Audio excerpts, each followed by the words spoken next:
Equities, not the follow-through you might expect.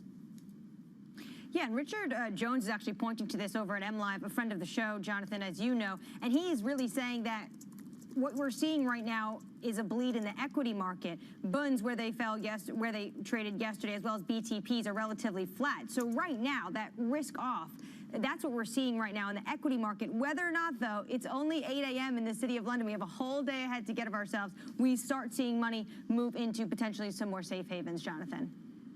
Well, let's get to the market open, Anne-Marie. Let's give it some life, let it breathe just a little bit. We can turn to the GMM function briefly and get you a cross-asset picture of this market.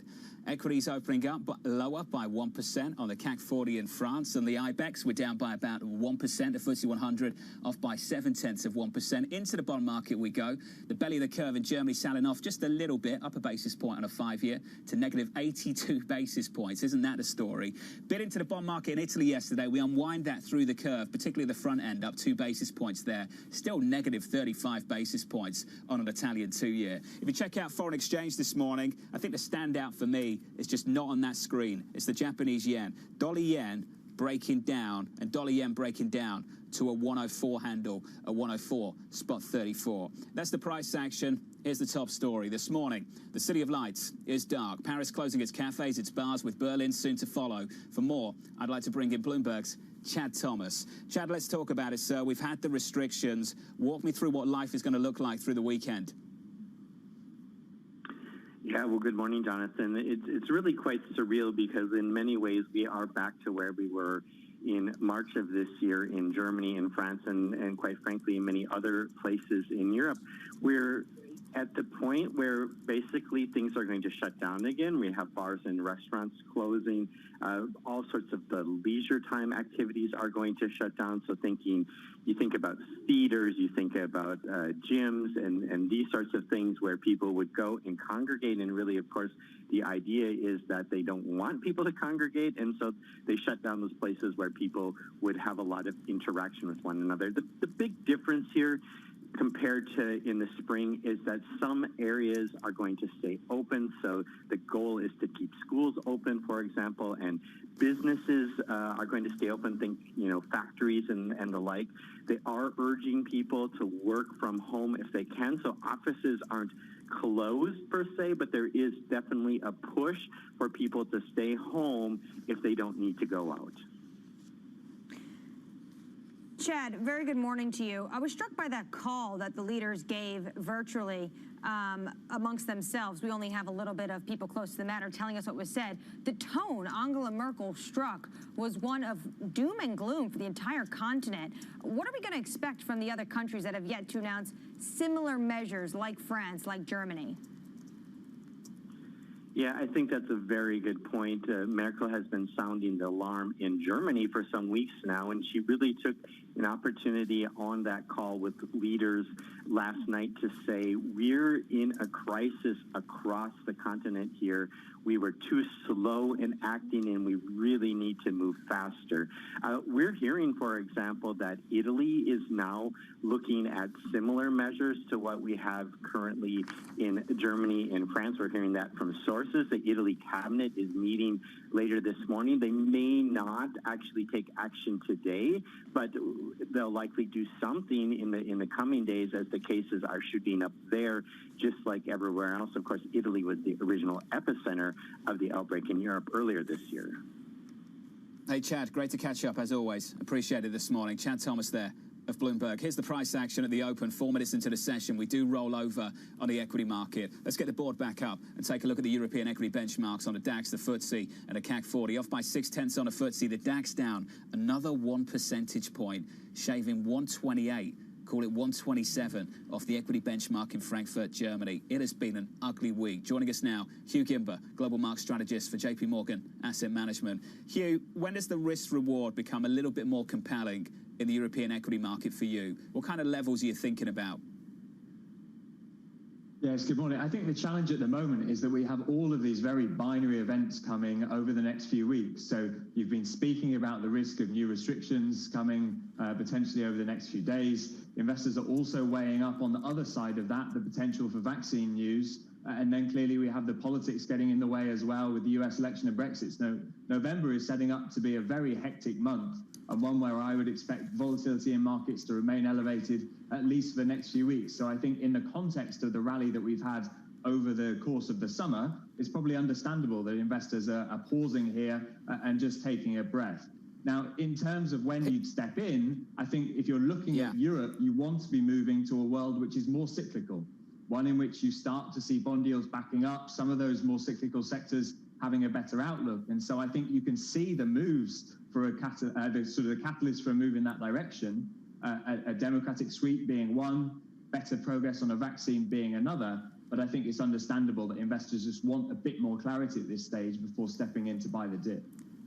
Well, Hugh, let's talk about the bond market first of all. What are the prospects of a bond market selling off in Europe anytime soon? With the ECB about to come in with more QE, they've effectively just told us that's what's going to happen in December. Absolutely. So clearly the global bond market is not going to be moved by European policymakers. But I do think that if you saw a reaction in the Treasury market from a US election outcome, then that could put some upward pressure on bond yields in Europe. Similar story with a vaccine. We know that the central banks are going to be in this game for a very long time, but at the margin you can start to see things shift. And so I think in the bond market, when you're working off such depressed levels today, you don't need much of a move to start to change that narrative and just gradually give some relief to sectors such as financials that have been hit so hard by the decline in interest rates this year. So for me, it's more about global forces working in sort of direction and helping to move European bond market yields a bit higher rather than something that's going to come from the ECB itself. Hugh, good morning. How will more accommodative policy out of the ECB change your conviction trades, change where you maybe want to put money? We know she's going to deliver, but she left it open that all tools are on the table. We don't know exactly yet what the ECB is going to do.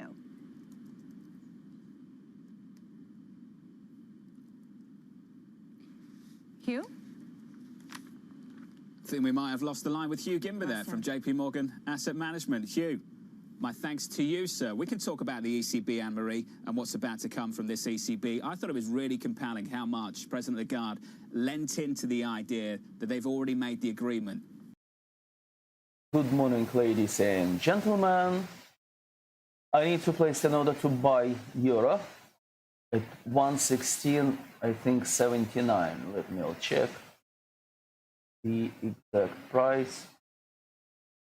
Yeah, 116.79 will do. Okay, so I'm placing an order to buy euro 116.79 right here. Okay, and I need to wait until it will get executed. Okay, speak to you later, guys. We've had a really ugly week in the equity market in Europe, and it just has not been backed up by a huge sell-off in the Italian bond market, largely because of the ECB's promise to stay in there. Now, all right, position opened at 116.79.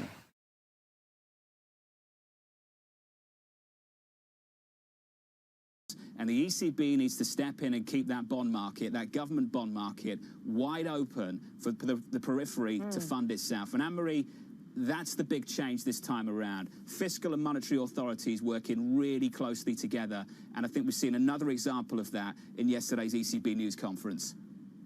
Yeah, and she said herself, given the risk, there's, quote, little doubt that the ECB will act in December. For me, Jonathan, I love the Nordea chief analyst, Anders Svensson. He said Lagarde put it on a very strong performance. There's no need to read Philip Lane's blog post today. And then, of course, we had Holzman speaking to Maria there in Austria. He's saying what you should take out of this is you should assume that the ECB will act in December. I think that's pretty certain that the market is expecting it. I'm just thinking about, are they going to use the PIP, which is obviously much more flexible, will help the likes of Italy and Spain a lot more than if they went back to the more fundamental QE program that we saw under President Mario Draghi. Yeah, Guy and I were talking about this yesterday. The flexibility around a program, you can go back and forth on this all day. The next meeting is a solid month and a half away. That's a long, long time, given what's on the horizon here in Europe at the moment. And you just wonder, if things get worse, how quickly the ECB has to think about making a move before that scheduled meeting. Here's the state of play right now. Let me run you through things quickly. 10 minutes into the session, your equity market's set up as follows this Friday morning. If you're waking up stateside, it's an early one for you. Good morning to you all. Equities in Europe taking another leg lower, on a FTSE down by 0.6%, on a DAX off by 0.9, and on the CAC 40 in Paris, France, we're down by 0.75%. If you check out futures on the Nasdaq, down 228, down 2% overnight. Those numbers from big tech were really tidy. Really, really decent, but the outlook just wasn't there for this market to latch onto it. So there's your futures picture right now, down 1.5% on the S&P 500, down 50 points. The Nasdaq off by about 2 percentage points. Let me just breathe some life cross-asset worldwide, just as a final snapshot of what's happening in this market this morning. If we can check out foreign exchange and the bond market as well. Looking at FX this morning, the clear standout is a stronger Japanese yen. Dollar yen just about holding on to a 104 handle at 104.32. Euro dollar just to bounce off the lows about 40 minutes ago, around the time that Governor Holzman told Bloomberg's Maria Tadeo that he wasn't for an interest rate cut. 116.83 is where we trade. From London, much more still to come. 11 minutes into the session, a fifth day of losses on the cards for the Euro Stoxx 50. This is Bloomberg.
it is critically important that the markets stay open in this time, as opposed to trying to take breaks in the middle. I think that that'll just push off the situation a little bit, but actually could create other pent-up issues if you do close the markets.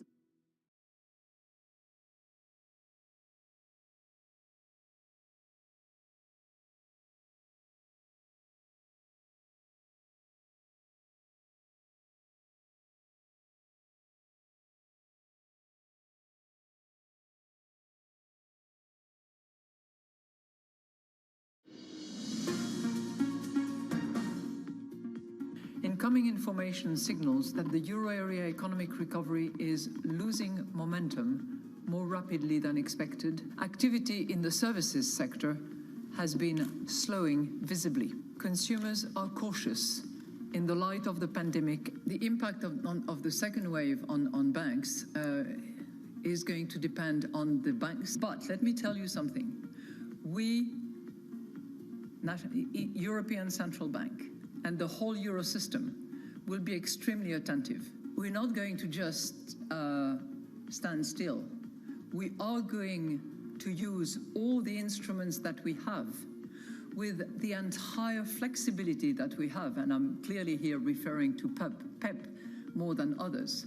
We have little doubt, given what is expected as a result of the risks that we are seeing, that circumstances will warrant the recalibration and the implementation of this recalibrated package.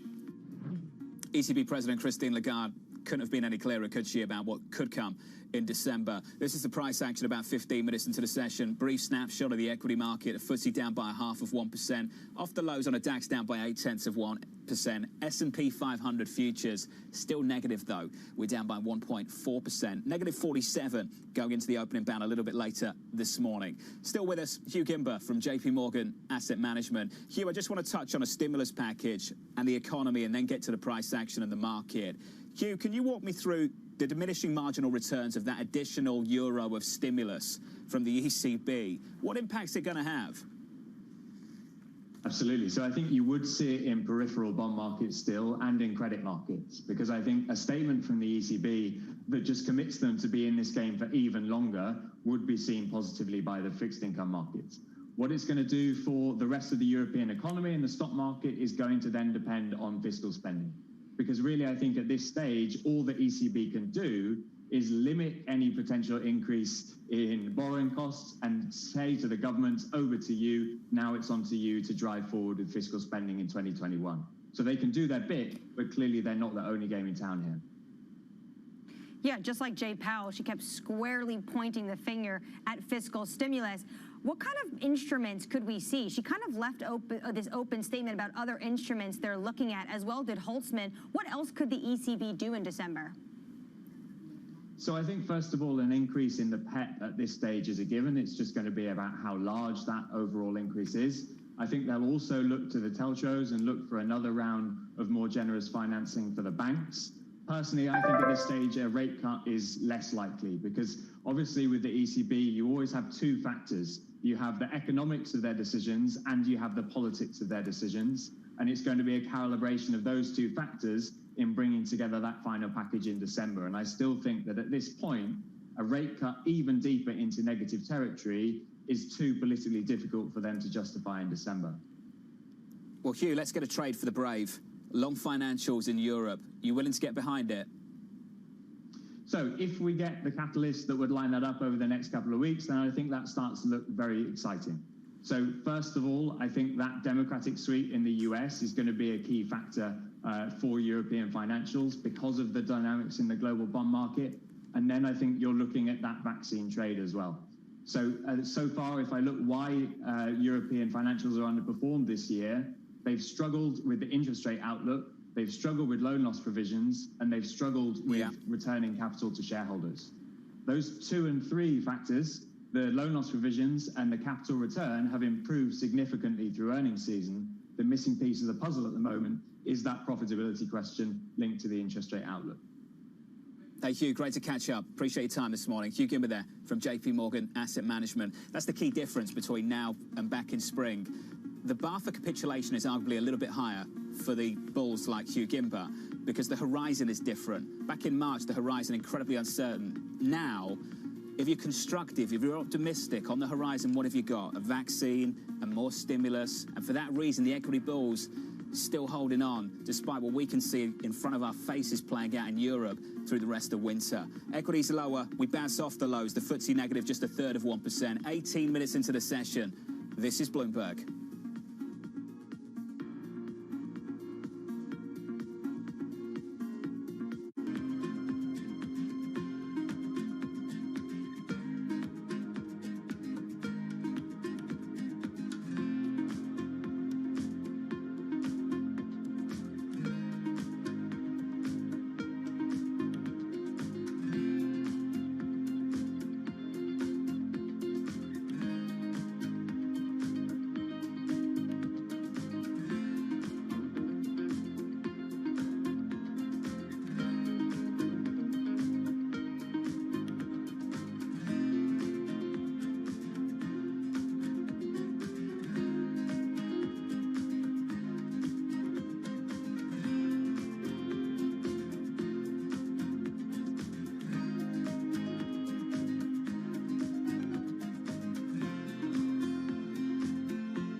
Well, I mean, for banks, for VTB, of course, it was a difficult year. Though I have to say that the expectations were much worse.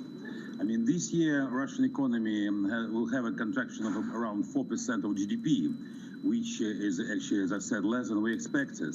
And we had a relatively good third quarter when the economy started to recover. The most important thing that the Russian government and President Putin yesterday just confirmed at our conference here, that the Russian government is not planning to lock down the economy again.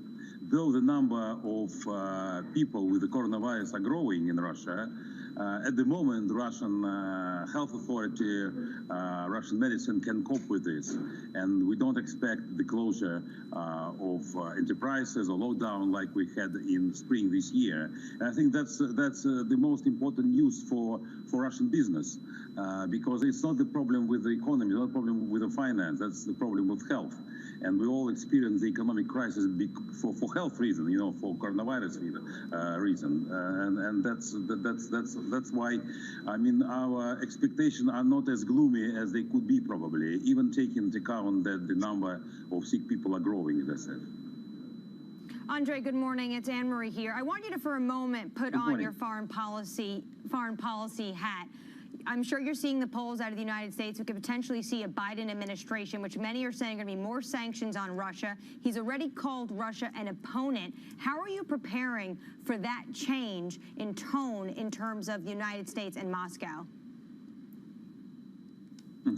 Yeah, we, of course, we don't like to comment on American elections. We are afraid of being accused of any interference. But of course, we'll wait and to see who is the next president.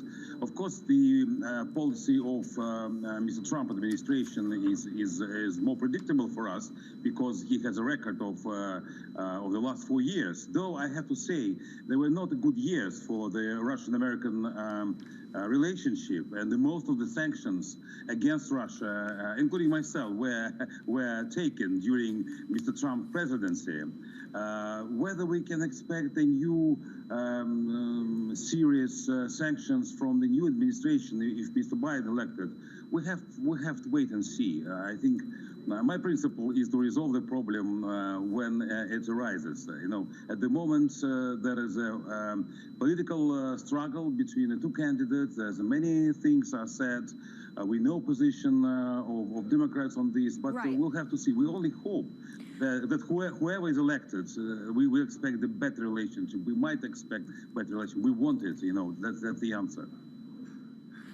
But how are you preparing? Because every analyst is also saying that if Biden wins, we're going to see a sell-off potentially in the ruble, and this can affect your company. Well, I think the Russian economy is quite strong at the moment. As you see, the record of the last 6 years since the sanctions were introduced for the first time, I mean, of course, our economy suffered from the sanctions, but not to the extent that it created an unresolvable problem for Russian economy. So the economy was doing relatively well, and from this point of view, I think we'll survive. In any case, I think we're quite strong, and America is not the whole world. I mean, we have a good relationship with China, with other largest economies. So we'll have to wait and see. We. And hope for the best. That's the only thing we can do. We have, of course, our scenario and our plan B, plan C, but we'll not comment on this. Yeah. We've got to leave it there, sir. I know you've got your annual investor conference. Good luck. Okay. Fantastic to catch up. Look forward to catching up soon. Thank you very much. Costin there, Thank the you. CEO of VTB Bank. Thank you, sir. Coming up, big tech selling off. We'll dive into the earnings next. In this market right now.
another day of risk off across the financial markets. We bring you special coverage of all the price action and implications here on Bloomberg Television.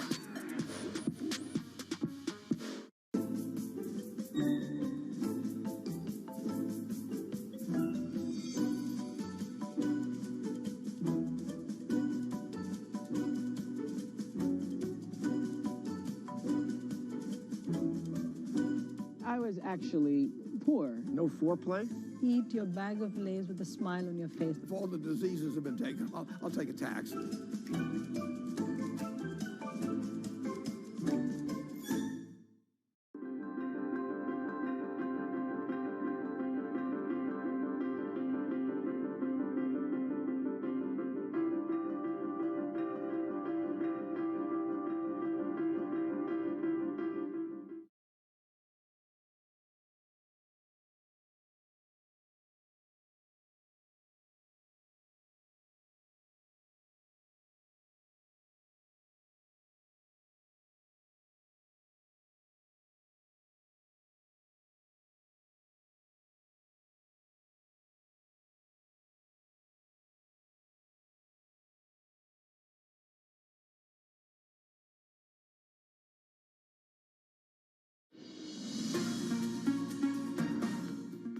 This is a correct interpretation with some caveats. The one is, she also said it's very clear that we use the December projections and the information in December to make our decisions.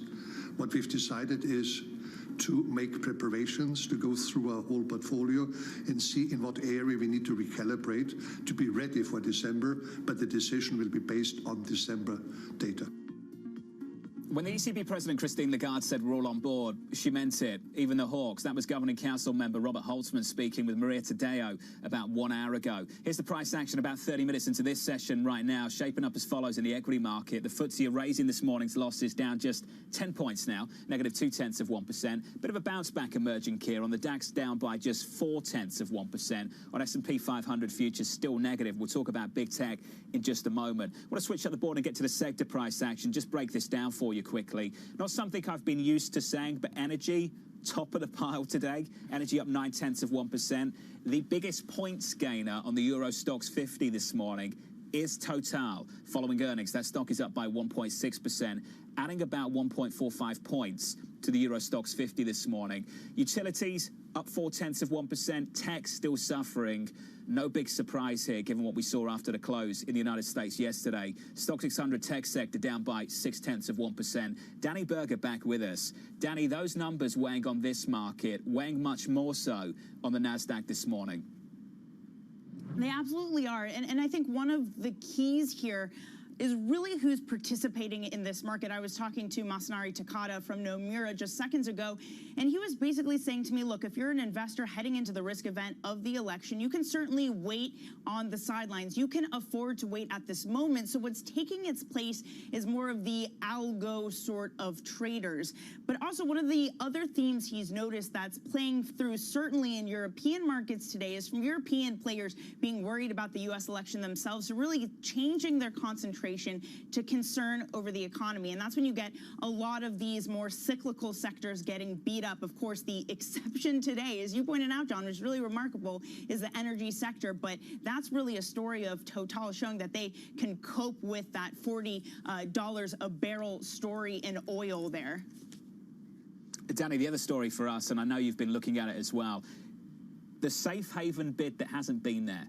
And I pause on that because I think it's really, really important. Over the last few months, how many conversations have we all had with our sources about their worries that you're just not going to get those risk mitigating characteristics out of the Treasury market anymore? What are you seeing play out, Danny? What's playing out at this moment is just this really being concentrated on equities. And because hedges are so expensive at the moment, a lot of people are finding it easier just to cut and run rather than try to position themselves around some of these havens. So gold bonds really not giving any comfort in the markets. But again, one of these weird quirks of what we're seeing is yen being the one haven that is starting to shine. Look, it feels like not that long ago we were questioning whether the yen could continue to hold its haven status. But here it is. Maybe a swoon for the dollar yen into this weekend is going to help restore some of the confidence that perhaps this is is where you do want to turn. Some traders on the Asia side, though, telling me today that a lot of the yen action today, it's both from real money and from some of the leverage players, seems to be surrounding some positioning ahead of the election. So maybe that's less of a concern about what's happening on the economy and more of the political story, but still otherwise, look at what's happening in the 10-year yield. You're getting nothing from that today. Of course, there's big assumptions of big supply coming to the market once the election is over. Danny, thank you. Great work as always. To Danny Berger's point, 104 handle on dollar yen. Where do you see the risk aversion feeding through if you've got a market that's totally insulated by central bank stimulus? You used to see it in credit. That's where the smart people were. That's what we were all told. Growing up, looking through this market, you would be saying credit leads equity. Now, not so sure. Maybe you see the risk aversion much more so, Anne-Marie, in foreign exchange. Yeah, both the Japanese yen and Swiss franc edging a little bit, but still, MLive bloggers are pointing out, Jonathan, we are still well below and modest to the key level. So potentially they're starting to act a little bit more, especially the yen as a safe haven, but not yet at that key technical level just yet, Jonathan. Let's turn to the guests now, shall we? And get back to the tech earnings. A blowout third quarter for Facebook, Amazon and Apple, all three beating estimates, but all saw their shares drop as investors worried about the outlook. I'm pleased to say that Matthew Bloxham of Bloomberg Intelligence joins us right now. Matt, you've got the beats, and then you've got the outlook. Give me the first, and then give me the second. Yeah, that's right, and some different sources of beat for all these three. But, you know, the theme is around the kind of real big shift to online. You know, Facebook, despite the sad boycott in July, you know, grew sales 22% in the quarter. So I think people were reassured, and that kind of really shows you that these big platforms have the power. Advertisers keen to get back and selling product to consumers, and the best places to do that are places like Facebook and Google. I think the Apple numbers were just a little bit mixed. Obviously, iPhone sales were a bit of a disappointment, down 21% year on year, and a little bit of a miss versus expectations, but really strong numbers on Mac and services and iPads. So, you know, the kind of work from home theme really coming there in the numbers. China was a bit of a disappointment, though, for Apple too, down about 29% year on year, and the lowest revenue number there since 2014. Amazon, as usual, you know, really kind of selling huge amounts of product to people, $96 billion of sales, and an outlook looking for about $120 billion of sales next quarter. But I think for them, you know, the problem is that their costs are going up again. This has always been an issue with Amazon. Great revenue numbers, but then they go and spend all the money on improving the product. So people just waiting for the next quarter for the real profits to come through on that enormous beast of a business. Yeah, shocking, because they projected a steep jump in sales, Matthew. Given what's going on in tech, why are the shares falling, even though these were pretty substantial numbers? Deep down, are investors concerned about long-term outlook, or is this just a moment to take some profit? I think, you know, when you look at where the shares are and how much they're up here today, I think it's just really profit taking. You know, I mean, I think it's not a huge surprise that these businesses have done really well in the last 3 or 4 months, as you know, spending has picked up again. But you know, obviously with lockdowns coming, particularly in Europe, and question marks about how long it's going to last in the US, I think there's clearly, you know, fragility to the economy. And are you going to see big advertisers shutter their campaign budgets again? Are people going to stop spending? So I think that the question is more about how much they can sustain this, you know, 20-30% growth through 2021. Hey, Matt, great to catch up. Appreciate your time this morning, sir. Thank you. Matthew Bloxham there of Bloomberg Intelligence. Bringing up the member weightings of the NASDAQ 100 just for you quickly. The Apple stock, the weighting in the NASDAQ 100 is 13%. So when you see what's happening in the individual stock, just fold that into the index quickly, and you get a big understanding as to why NASDAQ futures are off by 200. We're down by 1.82%. A large chunk of that is from Apple this morning, off the back of that miss. Let's get you some first word news, shall we? Here's Laura Wright. Thanks, John. The French and Spanish economy surged in the third quarter, but that rebound is being derailed by new restrictions across the continent. The jump of over 18% for France and nearly 17% for Spain follows huge slumps in the spring. Similar figures are due for Germany at 9 a.m. London time. There are just 4 days until Election Day, and already more residents of Hawaii have voted than in all of 2016. According to data from the U.S. Elections Project, many states are seeing a huge early turnout. The number of votes in Texas, for instance, has already hit 95% of the total 2016 vote. Treasury Secretary Steven Mnuchin is accusing House Speaker Nancy Pelosi of pulling a political stunt in holding up a new stimulus bill. He says she's refusing to offer compromises with her all-or-nothing approach. Pelosi says it is possible to get a deal after the election. Global news 24 hours a day on air and at Bloomberg Quick Take, powered by more than 2,700 journalists and... I'm placing a new order for Japanese yen. I'm looking to buy at 104.305. I'm looking to buy Japanese yen at 104.305.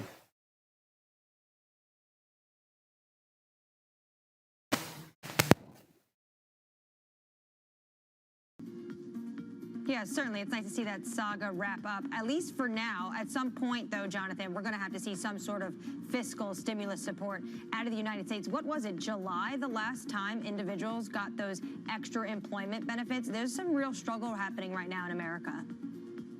Coming up on this program, 4 days to go and historic early voting turnout. We'll discuss the U.S. election next. With the eyes of the world on Washington, D.C. through the next week, this is Bloomberg.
I'm canceling, yeah?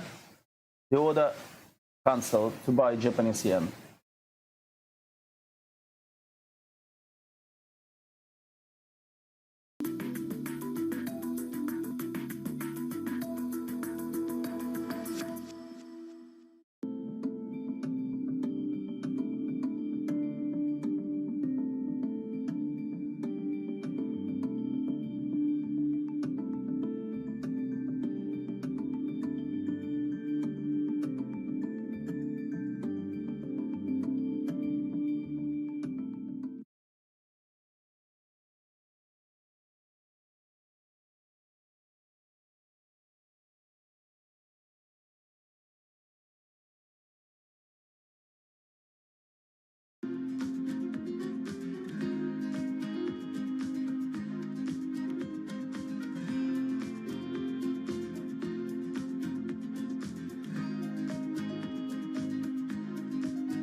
To the 1950s, and then it's less than half. This is the greatest number, 33.1%. If you asked me 2 weeks ago, I would have said, I'll take 12%. 12% would have been very nice. Nobody ever heard of 12%. 33.1. And let me tell you what they're going to do. I never even thought of this one. They won't even talk about it. This is the biggest event in business in 50 years. Joe Biden and President Trump campaigning in the crucial swing state of Florida. Election day, Tuesday, 80 million Americans have already voted. It's not just the presidential election we need to be watching. The Senate race equally important, as it could tip who controls Congress. For more on this, I'm pleased to say that Jennifer Zabazaja joins us now, Quick Take reporter. Jen, what's the latest? Yeah, so morning, John. Democrats really are within reach of controlling the U.S. Senate. And you know what? There's 35 senators up for re-election. So there's a lot of really close races that I'm personally paying close attention to, but I think everybody should be paying close attention to. So first off, I want to start in Arizona. It's my hometown, but it also is a really interesting race because Mark Kelly is going up against Senator Martha McSally. Mark Kelly is, of course, the husband of Gabby Giffords, who was shot back in 2011. But he's also edging very close to Senator Martha McSally, and whoever wins this Arizona race assumes the seat at the end of November, which is different from these other seats. The reason for that is because it is the seat of the late Senator John McCain. Another race to pay very close attention to is in South Carolina. Senator Lindsey Graham is holding on tightly to his seat against a Democratic challenger who I don't think he expected, but Jamie Harrison has raised a record amount of fundraising. So that is another very close race. A few other states, Georgia has 2 seats up for grabs. If there is not a majority that a candidate wins on election night, that will go to a special runoff election in January. 2 other Republicans that you should pay close attention to. In Iowa, Senator Joni Ernst, and in Maine, Senator Susan Collins are also holding on to their seats. So there's a lot of close races that are going to be really exciting to pay close attention to. Yes, certainly we will. In Iowa, we're hearing that President Trump will be going there this weekend. Jennifer Zabazaja, our Quick Take reporter, thanks for joining us. We want to continue the conversation on the election. Yesterday, we spoke to the chair of the Republicans abroad. Now it's Candace Kirsten, Democrats abroad's turn. Candace, thank you so much for joining us this morning. You heard Jen say she's from Arizona there. It's all about the swing states. You're from central Pennsylvania. And what I want to ask you is that although Pennsylvania is really known for gas, Joe Biden's comments about moving away from fossil fuels in general has not bode well with many who work in that industry. Do you think that's going to hurt his chances in your home state? Yeah, good morning. I honestly do not think so. I associate more with the Pittsburgh side of Pennsylvania, so a lot of coal industry, a lot of steel industry, and the city's really reinvented itself, and we see that across Pennsylvania, investing in new types of energy and green energy, and I think that's something that is being recognized more by Pennsylvanians that we need to move in this direction, and we're reinventing ourselves, and that's going to happen with Joe Biden. What about the other swing states? We know that Trump is really doubling down on Iowa. Mike Pence went there. He's going there this weekend. I wanted to ask you, given these swing states, we see the Midwest states actually pick up in these COVID cases. What are we expecting if Joe Biden wins the White House in terms of COVID? Is there going to be a mandate for mask wearing? What kind of mandates can we see on the national level if he was given a chance at controlling the pandemic? So Joe Biden, right from the very beginning in January, already suggested a plan for how he would handle COVID. I think the biggest contrast to President Trump in office right now is that we would see a lot more coordination between states, that decisions wouldn't be being independently made in Washington alone without consultation with governors, even at the local level in certain cities. Applying particularly to the Midwest, before this gets out of even more control right now, we would need to consider things such as mask mandates, for example, as we've seen here in Germany, which can really have an impact. What decisions have Washington made that you think are the wrong ones, Candace? Well, I think they really haven't made many decisions, and we see the effects of that right now. Many small business owners in the United States have had to close their businesses, over 400,000. Many people, we have unprecedented job loss, out of work, and we've seen, how quickly the Senate can move when they want to, with confirming new Supreme Court justices. It would be great to see that type of action when it comes to providing financial assistance right now to Americans who are suffering. Candace, thank you so much for joining us. I wanted to ask you just one more question regarding voter turnout. We are seeing record numbers, about 60% of voters in 2016. What campaign do you think this helps? I think that it definitely helps the Democrats. And speaking from our position with Democrats abroad, we have also seen in Germany 5 times higher voter engagement, particularly for some of the states that you mentioned, Arizona, Iowa. Registration deadlines for Americans overseas goes through November 3rd. So we're really trying to even up that early voter turnout and find more voters. Ken, it's fantastic to catch up with you. We appreciate your time. Thank you for joining us. Thank you very much. Equities this morning, about 48 minutes into the session, we're lower by a little more than 1/10% on the FTSE with your Bloomberg Business Flash. Here's Laura Wright. Thanks, John. Netflix is raising prices for its most popular US subscription for the second time in 2 years. The streaming giant is betting subscribers are willing to pay more as the pandemic rages on. The cost will increase by $1 to $14 a month. The price of its 4K service is also going up by $2. Starbucks is signaling the worst is over. That's after it capped its fiscal year with a better than expected quarterly result. The key US and China markets are inching closer to growth, but didn't quite get there. It marks the third straight quarter of declines, but the size of the drops are not as bad as the spring. ExxonMobil is cutting its global workforce by 15% by the end of 2022. That includes 1,900 US jobs, mostly in Houston, as well as previously announced layoffs in Europe and Australia. The cuts are an effort to curtail spending after the worst string of quarterly losses since the takeover of Mobil in 1999. That's your Bloomberg Business Flash. John and Marie. Laura, thank you. Thank you so much. Here's the price action 50 minutes into the session this Friday morning. Things aren't as bad as they have been over the last week, but that's a low bar, isn't it? The DAX down by 0.6%. The FTSE off by 0.2%. We are negative 11 points there. More still to come as we round out the trading week and look ahead to wrapping up that election. This is Bloomberg.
Climate change is the defining issue of our time, so we've redefined how we cover it.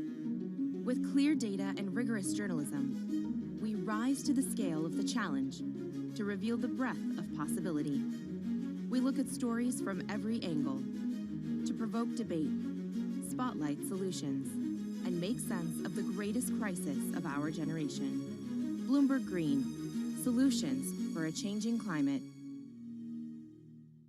It is critically important that the markets stay open in this time, as opposed to trying to take breaks in the middle. I think that that'll just push off the situation a little bit, but actually could create other pent-up issues if you do close the markets.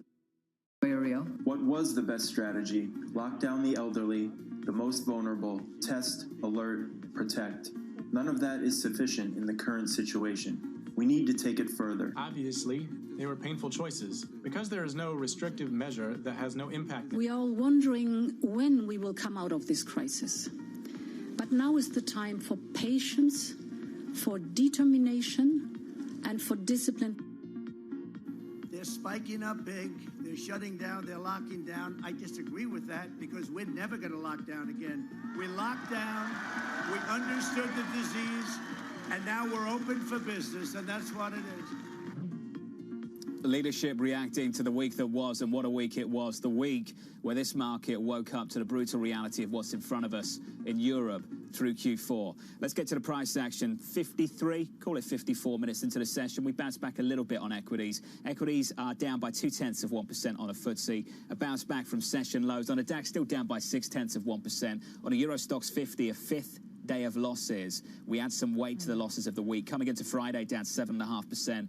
We're down another 0.5%, Anne-Marie. Next week is just absolutely massive. An election, a Fed decision, and payrolls Friday all coming together, Anne-Marie. Yeah, and you have to think, as we see this sell-off this morning, Jonathan, 5 days, you say it's been brutal. We're on course for the biggest monthly loss since March. You and I both remember how terrible March was. But you have to think, going into that week you just set up, do you want to be long? Who is getting in long this morning? You have to ask yourself. Well, let's ask Heather Burke of MLive. Heather, fantastic to catch up with you. Just a final thought on the price action through the week. And looking ahead to next week, Heather, what are you looking for? Good morning. Today, it seems to be some position taking ahead of next week. You've got possibly some profit taking ahead of the election amid fears about a disputed result. You've also got renewed questions about tech valuations amid Apple earnings. And also, you've got the increasing fear of lockdowns in Europe that's hanging over stocks and other risk assets. Next week, so today is a lot of probably some position clearing end of month going into what you said is a huge week next week. A massive week ahead. Heather, we appreciate your time. Thanks for dropping by. Heather Burke there of MLive on the MLive blog. Equities rolling over just a little bit for a fifth day. We're down 0.8% on the DAX. Anne-Marie, isn't that the story? That 0.8% is just rolling over a little bit compared to the week that we've had here in Europe. Yeah, a little bit of reprieve, Jonathan, but I remember a few weeks ago we were waiting for the DAX to turn positive on the year, where the S&P 500, where the NASDAQ has already gone. The DAX right now, Jonathan, year to date, down 13%. Not nearly as bad, though, as the FTSE, down 26% year to date. And what's so worrisome, and you and I have talked about this a lot, we're not even into the winter months, and already we are seeing those restrictions come into play in Germany, come into play this morning in France. Italy, we learned from Chad, maybe next on the list. There is serious pain left to Europe and this economy, and many are questioning, are we due for a double-dip recession? Euro Stoxx 50 on the year, down by 21.46%. Anne-Marie, thank you. This was fun. I can tell our audience, I'm sure they'll be pleased about it. Next week, you will have...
another day of risk off across the financial markets, we bring you special coverage of all the price action and implications here on Bloomberg Television.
Four days to go. The U.S. presidential race is narrowing in Iowa. Polls show Joe Biden ahead in key battleground states like Florida, Pennsylvania, and Ohio.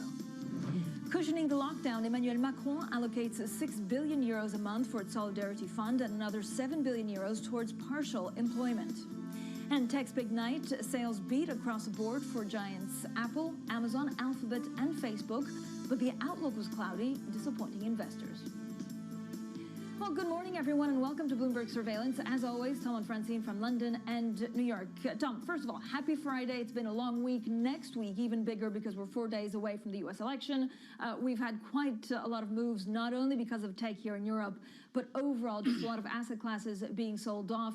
It's interesting to see the sell-off in equities still not actually infiltrating some of the haven currencies, but we'll see next week what happens. We also have Fed, we have Jobs Day, and we have the BOE next week as well. Well, happy Tuesday as we go to the election. It'll be interesting over the weekend. Certainly the candidates in Florida yesterday with an emphasis on the Latino vote. They're in the battleground states across the eastern Midwest, if you will, Minnesota, Wisconsin, Iowa even they'll get out to today. Francine, it is eventful to say the least, but you're absolutely right. The number one story for the Bloomberg world is the inability to capture a bid. Yeah, so we'll have plenty extra data checks, and of course we're looking at gold and Japanese yen. Now let's get straight to the Bloomberg First Word News. In New York City is Ritika Gupta. Hi, Ritika. Morning, Francine, Tom. House Speaker Nancy Pelosi and Treasury Secretary Stephen Mnuchin are playing the blame game. Each blames the other for the lack of a coronavirus relief bill. Mnuchin accused Pelosi of holding up a stimulus bill by refusing to offer compromises. Pelosi says the White House isn't responding on a number of sticking points. And Joe Biden has appealed to Hispanic voters in Florida. He told a rally near Fort Lauderdale that, quote, if Florida goes blue, it's over. Polls indicate that Biden and President Trump are virtually tied in the state. Germany's Chancellor Angela Merkel says the European Union should have acted sooner to control the coronavirus pandemic. Merkel told EU leaders that political realities stopped them from imposing restrictions earlier. A flare-up in infections in Europe has forced new lockdowns. And shares of Apple are lower today. The company reported iPhone sales that missed Wall Street estimates. Plus, revenue in China plunged. Apple gave no forecast for the holiday quarter, but CEO Tim Cook says the new iPhone 12 line has been well received. Global news 24 hours a day on air and at Bloomberg Quick Take, powered by more than 2,700 journalists and analysts in more than 120 countries. I'm Ritika Gupta.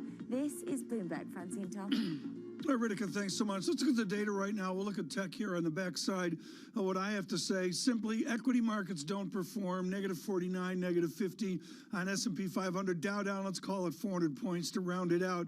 The VIX back up near that 40 level, 39.36 on the VIX. First thing I looked at is, did yield move? Yield didn't move an hour ago. Yield moves now. We're back out to 0.82% on the 10-year yield. This correlation or non-correlation really bears watching. We have curve steepening this morning. The German yields do better. That off GDP data, maybe Francine will get to here in a moment. Attendant dollar strength, euro 116.72.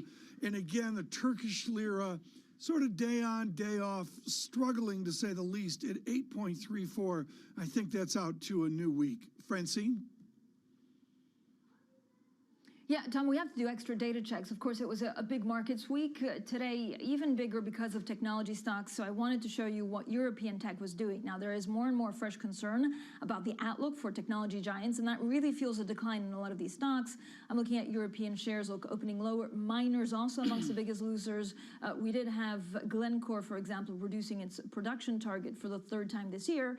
And it brings us back, Tom, to the virus restrictions. So they could really push the euro area into another recession. I'm looking at the French and Spanish economies surging in the third quarter, a rebound that we saw that's now really being derailed by these intensifying pandemic and new government restrictions. So we'll have plenty more, of course, on the markets. And I know, do you want to go back to technology, Tom? I mean, this was quite a surprise, and I think I counted like 5 giants that reported yesterday. So people understand, I take the surveillance nap in New York City, and then I get up at 4-ish, and with Marty Schenker, our chief content officer, we peruse the tech earnings debris.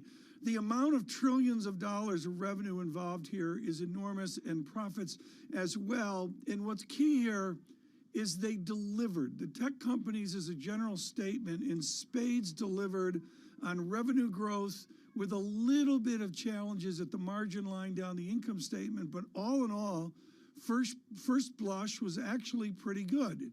And then it wasn't. Excepting Google, there were some really distressing features here about the outlook forward. I would call it, Francine, more uncertainty about the outlook forward rather than gloom about the outlook forward. Yeah, I think the narrative is really that, Tom, that technology stocks actually beat in terms of sales, but it was the forward guidance that got investors worried. Now, to guide us forward on the markets and what a lot of these asset class could do, with us is Christian Müller-Gleesman. He's Goldman Sachs Managing Director of Portfolio Strategy and Asset Allocation. Christian, thank you so much for coming on Bloomberg. When you look at the asset classes, when you look at what markets are doing, are they tracking GDP? Are they tracking central banks? Or are they tracking stimulus? Yeah, no, I think it's interesting what you said on tech just now, because it has really been obviously the big leader in the market since the beginning of the year. And it's very much been central banks and lower real rates that have boosted the tech sector. And I think the big problem you have now is these stocks, by virtue of the decline in yields, and in particular the real yields, have gotten much more expensive. And by virtue of that, they have much longer duration. So in other words, there's more cash flow in the future. And if you then have small disappointments, that can actually then have a huge impact on the share prices. And as a result of that, these stocks get much more volatile. It's very similar to the tech bubble. In the tech bubble in the late 90s, clearly very different companies, to be clear. Yeah, I mean, in terms of size, profitability, balance sheet, etc. But there was a lot of duration in the market as well. Equities were very expensive. So for 2 years, you had a very volatile equity market because it was dominated by long duration stocks. And I think you're facing that as of now as well, because while the tech earnings were possibly good, as was said earlier, and not as bad, small disappointments matter. But I think the other thing is as well is that the real yields in the past few days have actually gone up. And that kind of is a double whammy, which is negative for some of those long duration tech stocks. Yeah, and Christian, I know Tom wants to talk to you about real yield in a second, but if we have a disappointment for technology stocks, when we have a lot of governments going back into lockdown, which presumably means that we'll use a lot more, Facebook, we'll use a lot more Amazon products, what do the rest of the asset classes have? I mean, do they stand a chance in this kind of environment of further lockdowns, extra restrictions, and the number of infected cases going up? Yeah, that's the difficult situation. So tech has been the key winner in this crisis, you could say, and the other asset classes, the pro-cyclical assets, have really suffered. And since the summer, really, I think we've seen the market try to embrace a more pro-cyclical picture. And going into the end of the year, there were 2 major catalysts: the US election and the uncertainty around US elections coming down, and potential developments on the vaccine. And there was the hope that this could start to shift the market away from structural growth and tech towards something more cyclical. But as you discussed earlier, I think now we're dealing with this second wave. And as a result of that, all these cyclical pockets are also facing headwinds. And my sense, it would be difficult for the cyclical rotation to really gain steam unless you really see a significant stabilization with regards to the COVID situation. You can have some uncertainty relief from the elections, which can be helpful. You can have a bit more policy support and surprises there. But I think we're now in a phase again where the market is incredibly sensitive to any COVID news flow. So it's really shifted, where initially, like a lot of investors were saying, we can look through some of the COVID data because of mortality rates being lower and because the vaccine is around the corner. But the market has changed now. Christian, I want to set a marker here at the end of October over the fears that are out there, as you mentioned nicely, the COVID and the pandemic epidemic. And then I want to look at some realities of headlines. U.S. GDP yesterday, a better statistic. German economy this morning, a better statistic.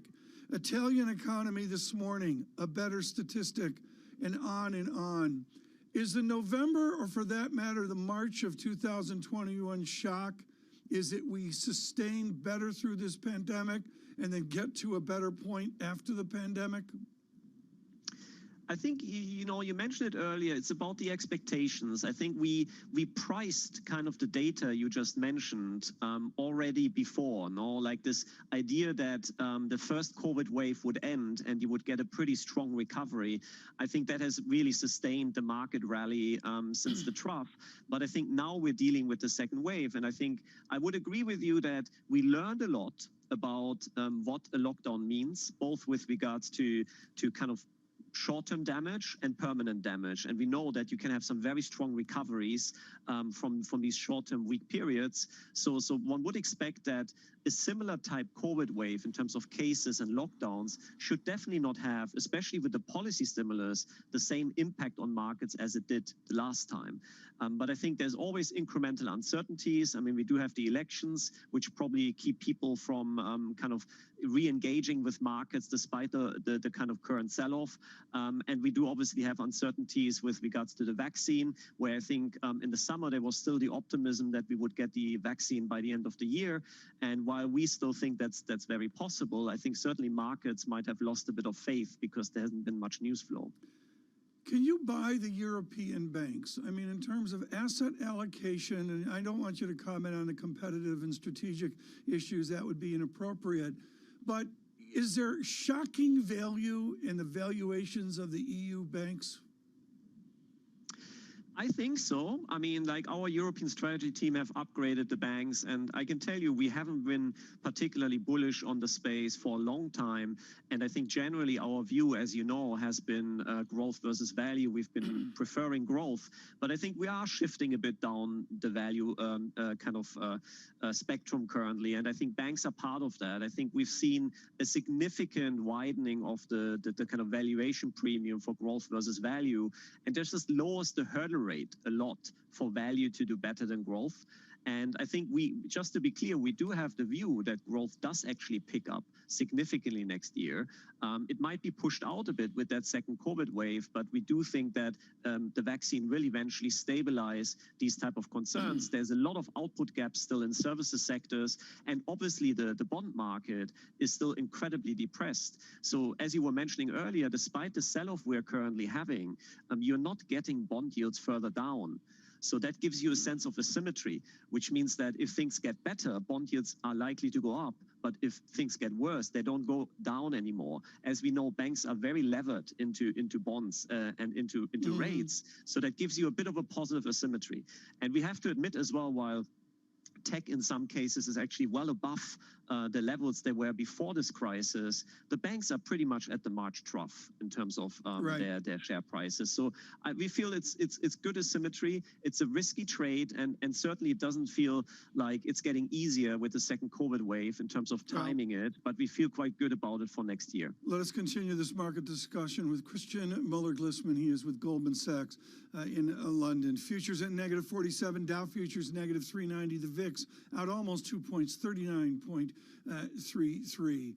Later today, Mohammed El-Arian will join John Farrow in the U.S. 9 o'clock hour. Stay with us. This is Bloomberg.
Incoming information signals that the euro area economic recovery is losing momentum more rapidly than expected. Activity in the services sector has been slowing visibly. Consumers are cautious in the light of the pandemic. The impact of the second wave on banks is going to depend on the banks. But let me tell you something. We, European Central Bank, and the whole euro system will be extremely attentive. We're not going to just stand still. We are going to use all the instruments that we have with the entire flexibility that we have, and I'm clearly here referring to PEP more than others. We have little doubt, given what is expected as a result of the risks that we are seeing, that circumstances will warrant the recalibration and the implementation of this recalibrated package. Well, that was the ECB president, Christine Lagarde, yesterday opening the door for further stimulus in coming months. I think the word she used was really recalibrating into December, and of course asking once again governments to spend more to try and wither this crisis or this pandemic because of further restrictions and lockdowns on the economy. We're back with Christian Muller-Gleesman of Goldman Sachs. Christian, how much can central banks actually do? Are we now at the end of what they can do, and it's all about fiscal stimulus? It's all about supporting, the people that can't get to work, companies that are like travel and leisure, where we're really at a standstill. And what does that mean for debt creation? I think, we've seen a significant support from central banks, and I think from here to expect, material incremental stimulus is probably too much. I think the most important driver for market. Ladies and gentlemen, I am placing an order to sell short euro. The price I'm looking to sell 116.756. New order placed to sell short at 116.756. Growth. What is the significance of a lower oil price? Jeffrey Curry has been very good on this, and here is the shock of Brent under 40. What is the significance? I think in the near term, it's clearly been part of the reason why markets have traded so weak. Oil prices are currently in a relatively unstable equilibrium because there's a lot of inventories, and at the margin, if you have demand disappoint and like a second wave, there's a real concern that you have sharp declines in oil prices again like you had earlier in the year. And why that matters is for inflation expectations. Like I mentioned earlier, one of the most important drivers of markets currently are the real yields. I opened new position, short position on euro at 116.756. And that weighs on the whole market. So from that perspective, oil prices moving lower is actually a clear negative. You could argue it's a positive for consumption, it's a positive for kind of the consumer, but that doesn't matter, of course, while you're in a COVID wave. I think right now it's been a clear negative that you have weaker oil prices, and it reflects this kind of concern that the market cannot really embrace a positive growth outlook. Christian, we're 4 days from the U.S. election. Is there anything that you would be buying right now? Some of the polls in certain swing states are narrowing, so you need a bit more of a hedge in your portfolios. Well, I think you're right. The uncertainty on the elections contributed as well to the volatility we've had in the last few days. In conversations we're having with clients, there is certainly a desire to take advantage of the current volatility in the sense that people want to buy the dip. But at the same time, there is a lot of question marks where people just say, maybe I just wait until after the elections. And especially international investors, but pretty much most investors are always facing a lot of uncertainty in these elections because we've seen big surprises in recent years around political events. So my sense is the elections, if they have a clear outcome, should provide relief. And at the margin, that should support risk appetite. And if you do get a kind of blue wave, a democratic sweep, I think our economists and our strategists do actually think it could shift a bit more pro-cyclical in markets because it kind of supports the expectations for fiscal stimulus. So that's kind of the trading template. If it's a very clear outcome, uncertainty relief, no matter who wins, and if it's a divided or a unified government, if it's a kind of democratic sweep, you could have a slightly more pro-cyclical shift. And in line with what we discussed earlier, you could also see value do a bit better versus growth because you have a lot of these very profitable growth companies possibly, suffering from taxes and the regulation, as we know. Christian, thank you so much. Christian Muller-Glissman is with Goldman Sachs. Futures at -40. Stay with us.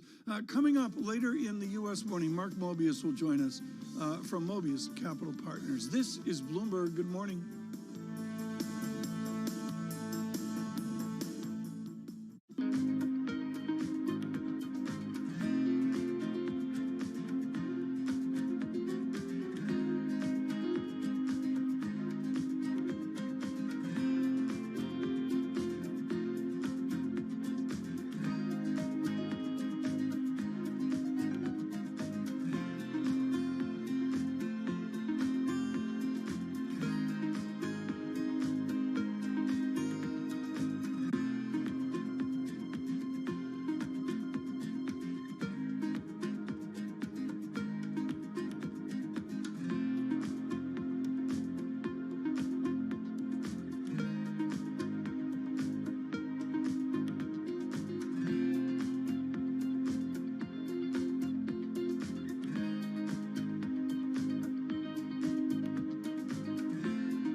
Women leaders were actually better at controlling the deaths from COVID-19.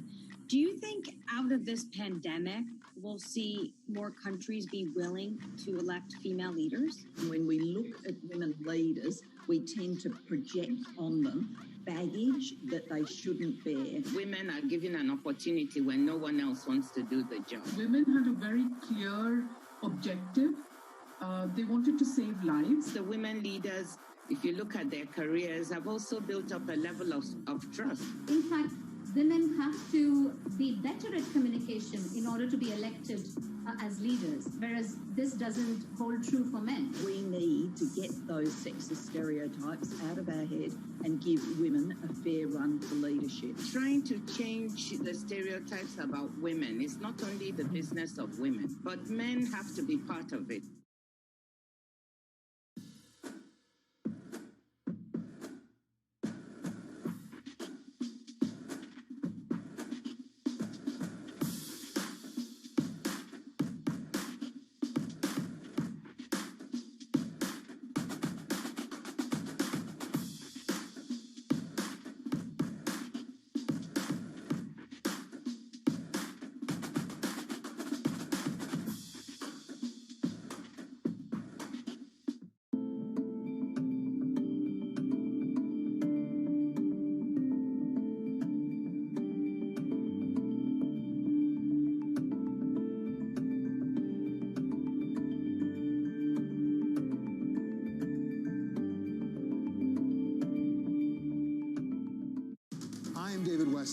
Bloomberg Television is reinventing one of the most iconic brands in financial television for a new audience. Join me to see the news program for the clever investor. This is Bloomberg Wall Street Week. This is a market that over the past few weeks has made it clear it wants to go higher. It got a little spooked by the idea that geopolitical tensions are rising.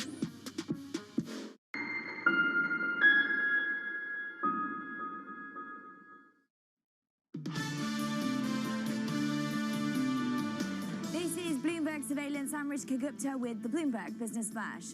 Amazon is projecting a big jump in sales in the current quarter, beating analyst estimates. That indicates the world's largest e-commerce company expects the surge in online buying during the pandemic to extend to the holidays. Still, Amazon's shipping expenses rose faster than revenue.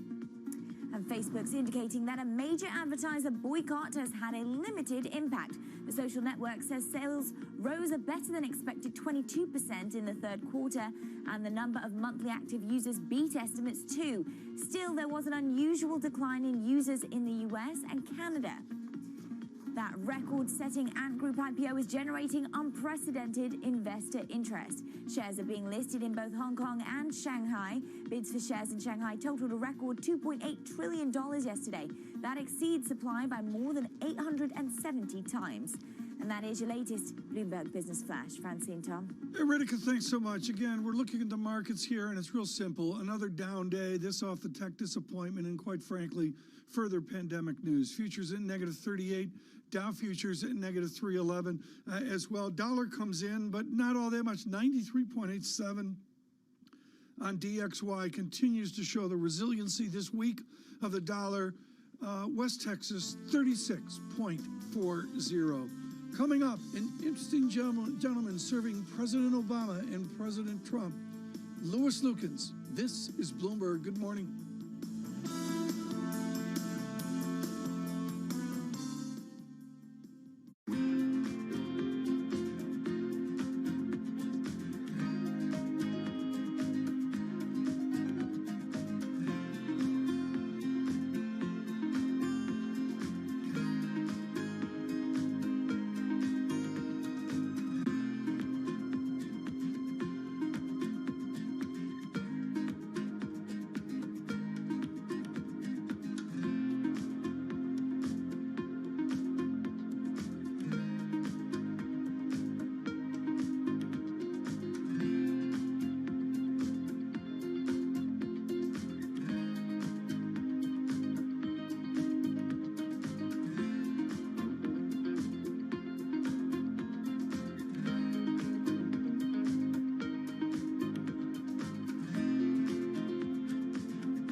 As you can see, I placed stop on profit for my short position at 116.756.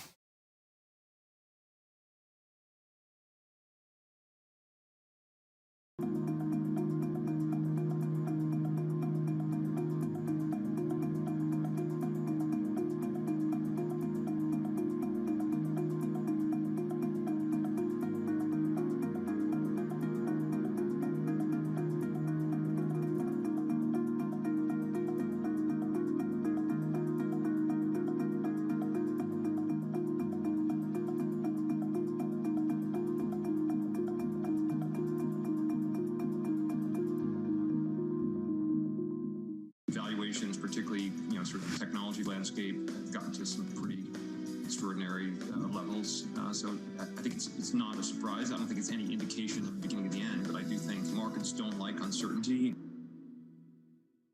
Give you a sense of the real-time action, the 10-year yield tumbling now 11 basis points, so continuing in this knee-jerk risk-off feel.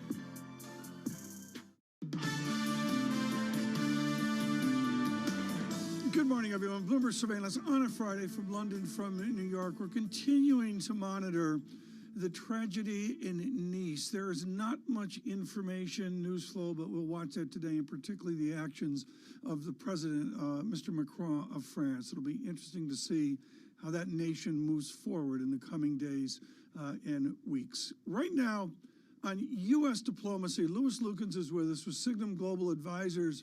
And he is a rare breed. He has public service to the nation with President Obama, with Vice President Biden and also with President Trump, and we're thrilled that he could join us this morning. Louis Lukens, there will be a massive partition of a Trump win and a Biden win as well. Let me first go to President Biden, which will be a radically different State Department than what we saw with Mr. Trump. Is it Obama redux, or will there be a different Biden tone at State? Oh, I think there's a different Biden tone. I mean, the world has changed pretty drastically in the last 4 years. So a lot of the instincts that Joe Biden had through his career as a senator and as vice president, which is an appreciation of alliances and the importance of relationships with friends and allies around the world, will still be there. But the way that foreign policy is framed and the objectives of foreign policy, I think, will be a little bit different, with more of a focus on, bringing jobs back to America and trying to rebuild the American economy after the devastation it's seen over the last year. In diplomacy, you serve the nation in Africa, your final tour of duty in the United Kingdom. And the question is obvious, and this comes from economics, this phrase hysteresis, which is long-term unemployment and the impact upon a society. If we have a second-term Trump, and obviously you have an attention to the Democrats, but if we have a second-term Trump, do we risk a diplomatic hysteresis? Yes, we do. I mean, the State Department has been pretty devastated during the Trump presidency. And this is a president who doesn't trust the State Department, doesn't believe in diplomacy, who doesn't understand the importance of alliances and relationships. Everything's very transactional, and has made a real effort to weed out senior State Department people who he sees as untrustworthy, the famous deep state, which of course does not exist. And I think another 4 years of that would really decimate the ranks of the Foreign Service, and it would take a long time to rebuild the State Department after 8 years of a President Trump. Louis, many people voted early. Who voted early? Is it people that didn't vote last time around, or is it just people that were afraid of queuing up because of COVID? How does that change actually the election? Well, I think it's a combination of both. There's not a lot of great data on who's voting early because most of those people have voted by ballot. Not all, but most. By mail-in ballot, it's hard to do exit polls. I closed position on euro at 116.736, as you can see. Short position closed. We have profit £200. Joe Biden, obviously, because young voters in general tend to vote for the Democratic Party. And I think it's a combination of people who haven't voted before, who are energized to vote this year for a lot of various reasons, but also people who are worried about queuing on election day because of the coronavirus and want to make sure their vote is in early and is registered early. Is there the Trump shy voter, Louis? I know we started off the conversation with you saying, look, Biden has a pretty solid lead. What if it's much narrower than the polls tell us? Well, I've never bought into this notion that there's a huge cohort of shy Trump voters out there that aren't being picked up by the polls. I think, to the extent that there is, that is probably more than offset by the huge number of young voters who are coming out to vote and who also don't tend to get picked up in the polls very much. But the polling has been fairly accurate, and a couple of things that are different from this year to 4 years ago. The number of undecided voters is much smaller. So 4 years ago at this point, there were still over 10% of Americans hadn't made up their mind yet. That number is way down to less than 5% this year. There's no really viable third-party candidates this year. So it's really a binary choice, and people are have made up their minds generally. So I think, there are maybe some shy Trump voters, but my sense is certainly not enough to sway this election. Louis Lukens, too short a visit. Thank you so much. We look forward to speaking to you, particularly after the election, whether that's decided November 3rd or March 3rd. Mr. Lukens, of course, working with State Department, particularly for President Obama. The markets are negative 39. The Dow futures negative 317. There's a persistent downdraft to what we see with the VIX out of stick.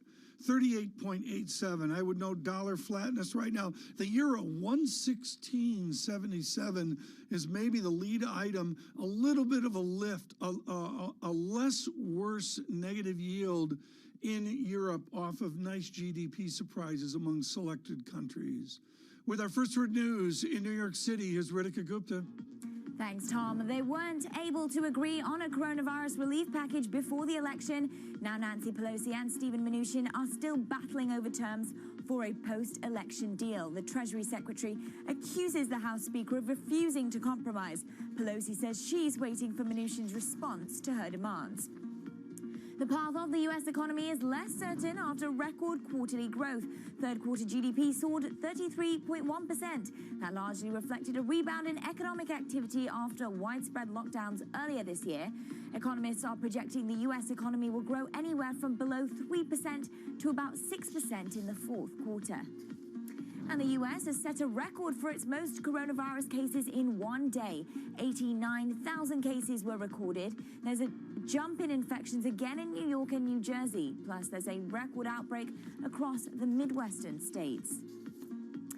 And a victory by Joe Biden would offer a path to killing an oil pipeline that Hollywood hates. Days after taking office, President Trump cleared the way for the construction of the Dakota Access Pipeline. It's been operating without a permit since July, following a court ruling. Now, opponents say that Biden could shut it down for good if he's elected. Global news 24 hours a day on air and at Bloomberg Quick Take, powered by more than 2,700 journalists and analysts in more than 120 countries. I'm Ritika Gupta. This is Bloomberg. Francine, Tom. Ritika, thank you so much. Coming up next, we talk with Stephen Riley. He's Imperial College London infectious disease professor. We'll track COVID-19. We'll talk about track and trace. We'll also talk about asymptomatic cases. All of that coming up right here on Bloomberg.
We have found ourselves in a dramatic situation.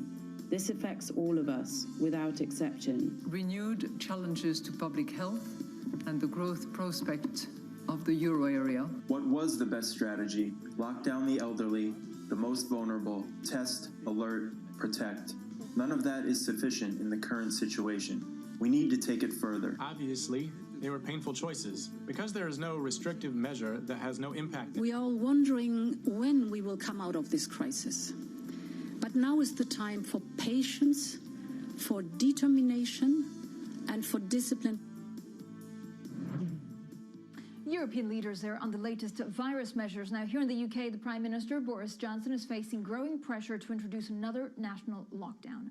According to the latest findings for Imperial College London and Ipsos Mori, infections in the country are doubling every 9 days, while the virus reproduction rate has risen to 1.6%. Well, joining us now on the study is Stephen Riley. He's Imperial College London Professor of Infectious Disease Dynamics. Professor Riley, thank you for joining Bloomberg. When you look at the dynamic here in London and in the UK, does track and trace, first of all, work, or does it not work, and that's why we've lost control?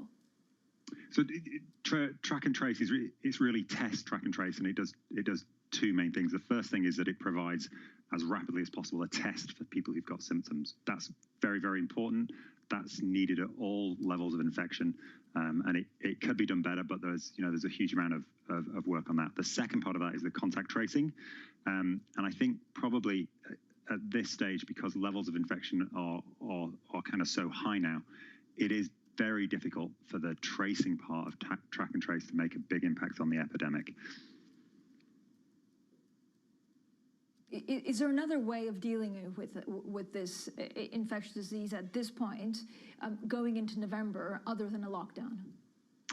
So I don't think a lockdown's a useful term, because it brings everyone's minds back to March in the UK and even to that, the very early, very stringent measures in China. I think that across Europe right now, countries are considering uniform national strategies that they think have a better chance of reversing the virus, and with a variety of components in those measures that are not, and it doesn't amount to the same type of intervention that was used in March.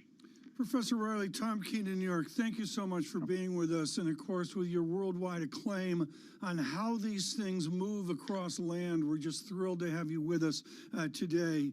In BMC Medicine, you and a team published COVID-19 in South Korea and implications for lifting stringent interventions. To cut to the chase, they got it right in your definitive study. We got it wrong. Why can't we do what they do on the Pacific Rim? That's a great question. There's two sides to that. The things that the actual policies and the way that they implemented those policies are very good in those Pacific Rim countries. That is certainly part of it. So the speed with which testing was distributed in South Korea, and also their ability to do cluster investigations was what we thought was the key. But that South Korea was a long time ago, and even though it looked like a large outbreak when it happened, in the global scale of things, that was actually now a relatively small outbreak, but they did very well. I think the pattern is so clear between, as you put it, kind of the Pacific Rim countries and maybe Europe and North America.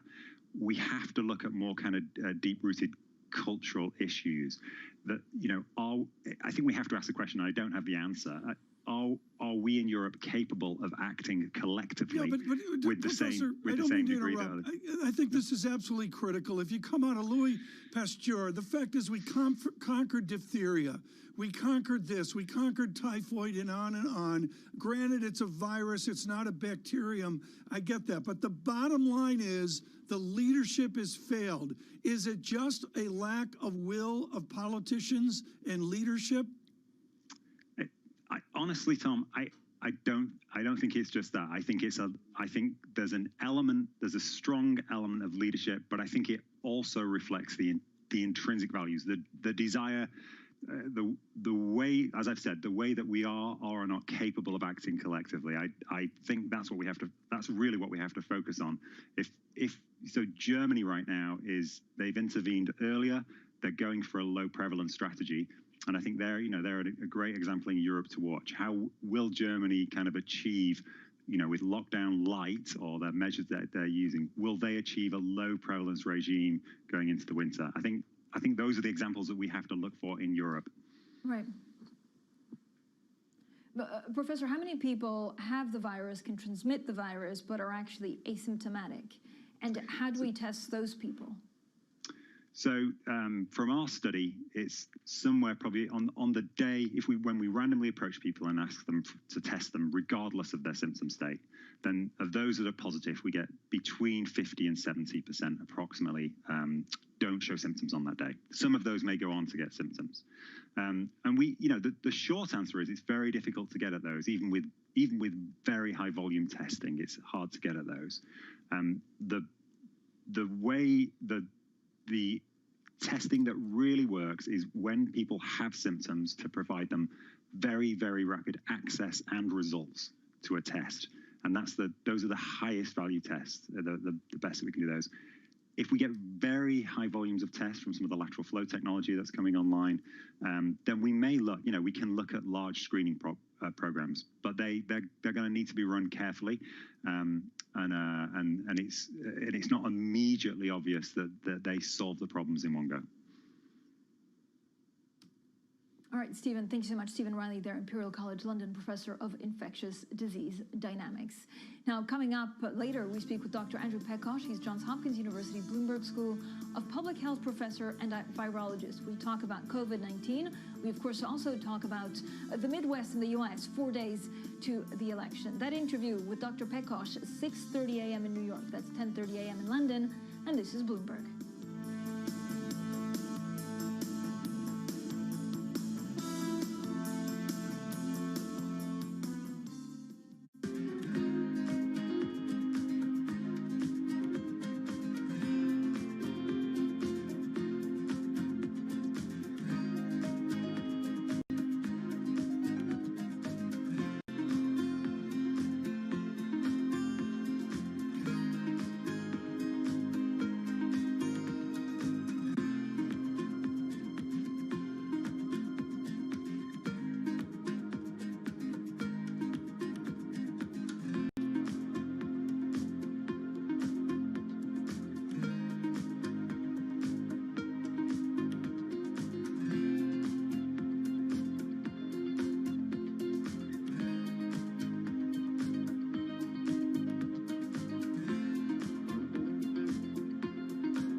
Just days away from the most critical election in U.S. history and its only democracy at stake. From electronic voting machines to misinformation and fake news and political advertising on social media, is the tech industry ready for its biggest test yet? I'm Emily Chang, and we'll be focusing on these issues all week on Bloomberg Technology in a special electioneering series. Tune in 5 p.m. Eastern, 2 p.m. Pacific, only on Bloomberg Television. It's really a reminder, isn't it, just how sensitive the markets are to any commentary about trade. We did see some pressure on the yuan, we did see some pressure on the futures. That is now being reversed.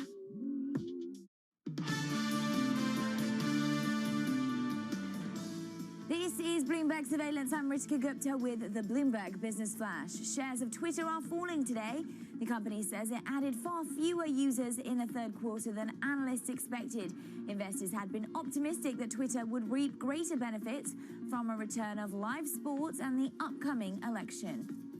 Google parent Alphabet returned to growth in the third quarter. It was fueled by digital advertising that rebounded along with the U.S. economy. Third quarter revenue rose 15%, beating estimates. The fastest growing part of Google's ad business, YouTube, saw revenue rise 32%. And Starbucks is signaling that the worst is past. The chain of coffee shops capped its fiscal year with better than expected quarterly results. Same-store sales were down 9%. That's better than what it was in the spring when much of the world was on lockdown. And that is your latest Bloomberg Business Flash. Tom Francine.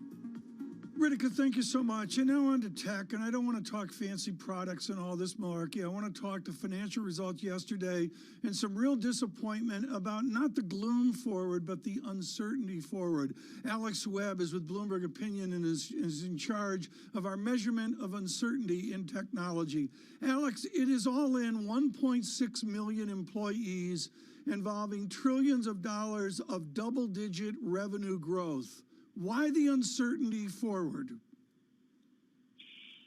I think it is clearly a mixed picture for different companies. I think the difficulty with, particularly with Facebook, for instance, is that they have, engagement really peaked, it seems, during the lockdown, and as people were sitting at home on their computers. That seems potentially to be plateauing now. It's still growing at a fair old clip. The question is whether it can sustain the rate of growth. Meanwhile, Apple not really giving a forecast on how many iPhones or what it expects to make from the iPhones in this coming quarter, the Christmas quarter. But Google and Amazon slightly cheerier. Clearly, a lot more people buying stuff on Amazon, and engagement on Google is up, which means that people are spending more on advertising on Google again. So it is a mixed picture, but the tear which they've been on this year means there is a little bit of skittishness from investors. Can you extrapolate out 24 months, 36 months, 48 months, or do you have to extrapolate out to Christmas? I mean, it's very hard to look that far ahead, because particularly given the pace of product cycles and hardware, I think that, usually these companies will only themselves give a forecast for the impending quarter. Amazon, seems fairly unstoppable. It is continuing to grow at a real pace, but we don't really know the effect that antitrust will have, whether there is the potential to really tackle some of these companies' business models in a way that disrupts their growth. And it seems that the market doesn't think that that is going to happen in a severe way. But Alex, overall, is this just a valuation problem? I mean, does it harken back to early 2000 with the tech bubble, because valuations are so high, and the numbers weren't that bad, but investors were expecting more, and so they corrected? Yeah, they have significantly outperformed the broader market this year. I think that actually, without some of the performance of these tech companies, the market itself, particularly say in some of the small, the market itself wouldn't have performed as well without their huge outperformance. I think that has created a certain concern that we might be in the middle of a bubble. Some people are saying that that is the case. Again, we've got different companies with different priorities here, and Apple, if it can get people in China to start buying its 5G iPhone, then it maybe can start justifying some of those valuations. But when you look, into the likes of Google and Facebook, where they are particularly dependent on advertising spend, and that is what is now being tackled by regulators, then that does, I think, create some skittishness. Alex, I mean, I feel like SAP happened, 3 months ago, but it was only on Monday, and the stock fell some 20%. Was it idiosyncratic, or could we see those kind of stories crop up again here and there? I think, at risk of sounding like I'm equivocating, these are all companies with their own specific problems and strengths, and SAP is a company that had not been as fast as it maybe should have been to push into the cloud. There are going to be other companies which have the same problems. There are a lot of cloud companies doing very well, not least Microsoft, and of course Amazon. But the cloud, it isn't just one business. There are lots of different businesses within that, and some have been good at adapting them, and others haven't. SAP is one of the ones that haven't. I'm sure we will see others who we find have also not been able to capitalize on the trend as rapidly or effectively as they ought to have done. Alex, I got one final question. When are we going to know about fourth quarter? Do we really have to wait out 90 days from now? Or do you and guys like you have ability to channel check or gauge the treatment as we go through November and into December? Yeah, we're going to start seeing some reports, I think, out of Taiwan on, often what Apple will do in particular is they will book a huge amount of capacity from their suppliers. And if they don't, and then it will be their best case scenario. And if they find they're not going to meet that best case scenario, they correct down quite how much capacity they need. You often see some reports on that coming out of Taiwan, companies like Foxconn, Pegatron, who make iPhones. And I'm sure that we will start to get some insights into that. I recommend everyone follows the stories written by our colleagues Debbie Wu and Mark Gurman. Alex, 20 seconds. Have you already ordered your iPhone 12 Blue? I have not. I've got an iPhone 11. I don't think I need one. But my fiance has got an iPhone 12, so I'll be getting the match report from her before too long. Alex, you can't be seen in the bars of Mayfair without that iPhone 12. I mean, it just says Alex Webb. Our Bloomberg opinion, thank goodness there's a lockdown then, so I don't have the shame.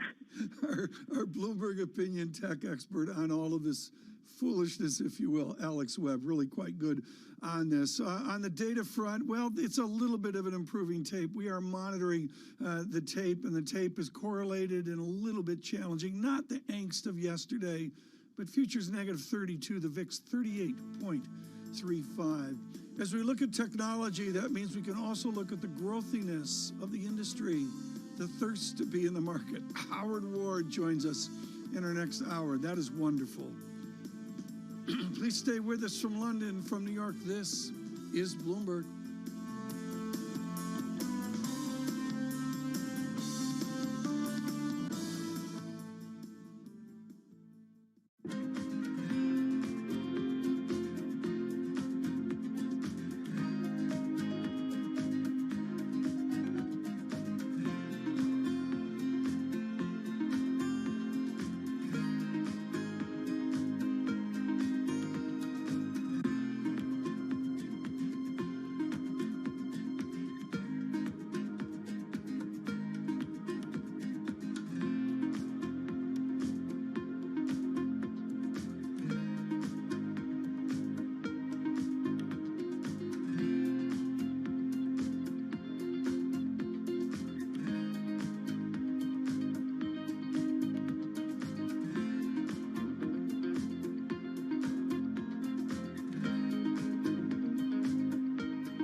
This is Bloomberg Best, your weekly review of the most important business news, analysis, and interviews from Bloomberg Television around the world. Ken Burns, welcome to Bloomberg Big Decisions. We have always been a mixture of things.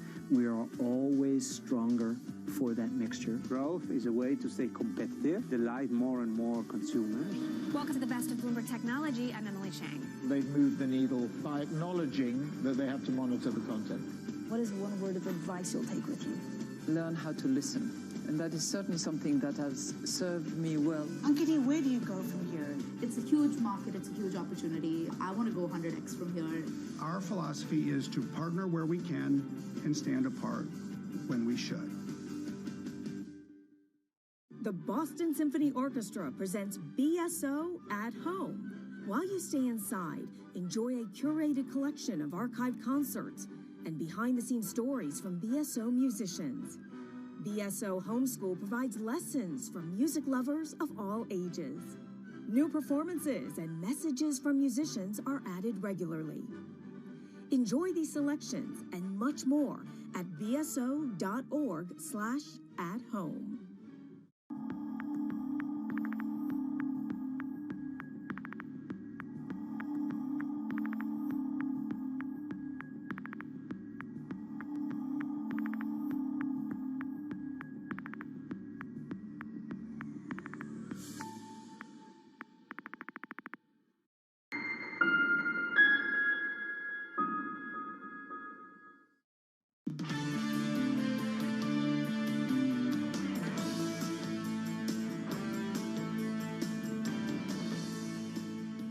This morning, continued pandemic. The International Monetary Fund, they adjust their grim view of the British economy to ever more grim. Georgieva says the government must, quote, help those who do end up losing their livelihood. On pandemic and on challenging big tech outlooks, the bid slips away. The S&P 500 down about 8% in the last 2 weeks. And 4 days and counting, Michigan, Wisconsin, Minnesota, and Iowa, they matter. Trump and Biden, Biden and Trump. I'm placing new order to sell short euro at 116.75.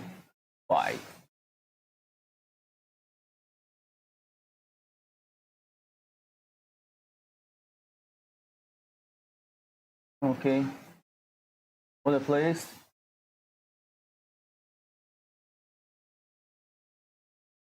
Sell short euro against United States dollar at 116.75. It looks at the UK economy and it gives certain tips. Now, what they said yesterday was pretty significant, Tom, because it's basically saying that the UK is being engulfed by a second wave of coronavirus. We know, especially if you live in London and you're living through it. And what the IMF is saying is that they really need to ramp up stimulus. They really need to ramp up stimulus. And they're especially worried about low-skilled workers, Tom, that can't retrain, and they're in businesses that for the moment are closed because of extra restrictions, as you know, and could be even hurt more if we go into, you know, another sort of lockdown. And certainly a theme here among all the distractions we've had, of course, the election, and we'll get to that here in a moment, folks. This pandemic and the adjustments, we were honored to speak to Stephen Riley of Imperial College moments ago, who made clear things have to change. With our first word news in New York City, here's Ritika Gupta. Morning, Tom, Francine. House Speaker Nancy Pelosi and Treasury Secretary Steven Mnuchin are playing the blame game. Each blames the other for the lack of a coronavirus relief bill. Mnuchin accused Pelosi of holding up a stimulus bill by refusing to offer compromises. Pelosi says the White House isn't responding on a number of sticking points. And Joe Biden has appealed to Hispanic voters in Florida. He told a rally near Fort Lauderdale that, quote, if Florida goes blue, it's over. Polls indicate that Biden and President Trump are virtually tied in the state. Germany's Chancellor Angela Merkel says the European Union should have acted sooner to control the coronavirus pandemic. Merkel told EU leaders that political realities stopped them from imposing restrictions earlier. A flare-up in infections in Europe has forced new lockdowns. And shares of Apple are lower. Today, the company reported iPhone sales that missed Wall Street estimates, plus revenue in China plunged. Apple gave no forecast for the holiday quarter, but CEO Tim Cook says the new iPhone 12 line has been well received. Global news 24 hours a day on air and on Bloomberg Quick Take, powered by more than 2,700 journalists and analysts in more than 120 countries. I'm Ritika Gupta. This is Bloomberg. Francine, Tom. Ritika, thank you so much. As I mentioned, SPX on 8%, not to correction territory, but we're getting there day by day. It has been a solid drop. Oh, I'm going to say over 10 days. I can't remember right now. Futures negative 32, Dow futures negative 255. Worse an hour ago, a little bit better than what we've seen with the VIX 38.38. And don't forget that lift that we saw at the end of the session yesterday. Dollar fractionally weaker. Euro really front and center. I'll let Francine talk about that. 116.73. I must note lira out to 8.35 is a cause of great distress into the weekend for Mr. Erdogan. Let me look at technology right now. And of course, off the calls, bang up earnings, bang up revenue growth, but a huge uncertainty out there. And you see it most in Apple, of course, selling units, and iPhone mysteries, China mysteries as well. And, of course, Google going the other way. I refuse to call it. What is Alphabet? Come on. It's not Alphabet. It's Google, Francine. Come on, Tom. They paid £100 million to someone to think of that. Please call it Alphabet. Just for the people that were paid. Tom, I will talk about euro, but actually what I wanted to show you was euro yen. I think I have it on my board. If I don't, I'll just talk you through it. But we saw quite a lot of haven bids because of this sweeping virus restriction. And this is because of, you know, we saw month-end flows, and that's really sending euro yen to July lows. So I was speaking to Laura Koupa earlier on, and she was telling me that the currency pair really struggled to flex its risk proxy status under pressure, and now there's correlation with the S&P 500. But overall, Tom, it is technology. I wanted to show you what technology was doing in Europe. Fresh concern about the outlook for technology giants seems to be fueling this decline in stocks. I'm also looking at not only tech stocks, but some of the basic resources down. Dollar and Treasury steady, European bonds down a touch, and then crude oil edging higher in New York, Tom. On euro yen, 121.85. That has been stronger yen and weaker euro and has a real trend in place. Mostly, I'd say the partial differentials about euro weakness rather than yen strength. Right now, we are 4 days away. And of course, the ballet for our international audience is into a Friday. It is a rain-swept Friday, a windy Friday across the East Coast. That affected trips yesterday. And then it's into a Saturday, which has its own tradition, a recalibration on Sunday, and then it's an exhaustive dash from Sunday evening onto the voting of Tuesday. This year is different. Let us listen to Biden and Trump. Millions of Americans have already voted. Over 75, I'm told. 75 million. And millions more are going to vote before this is over.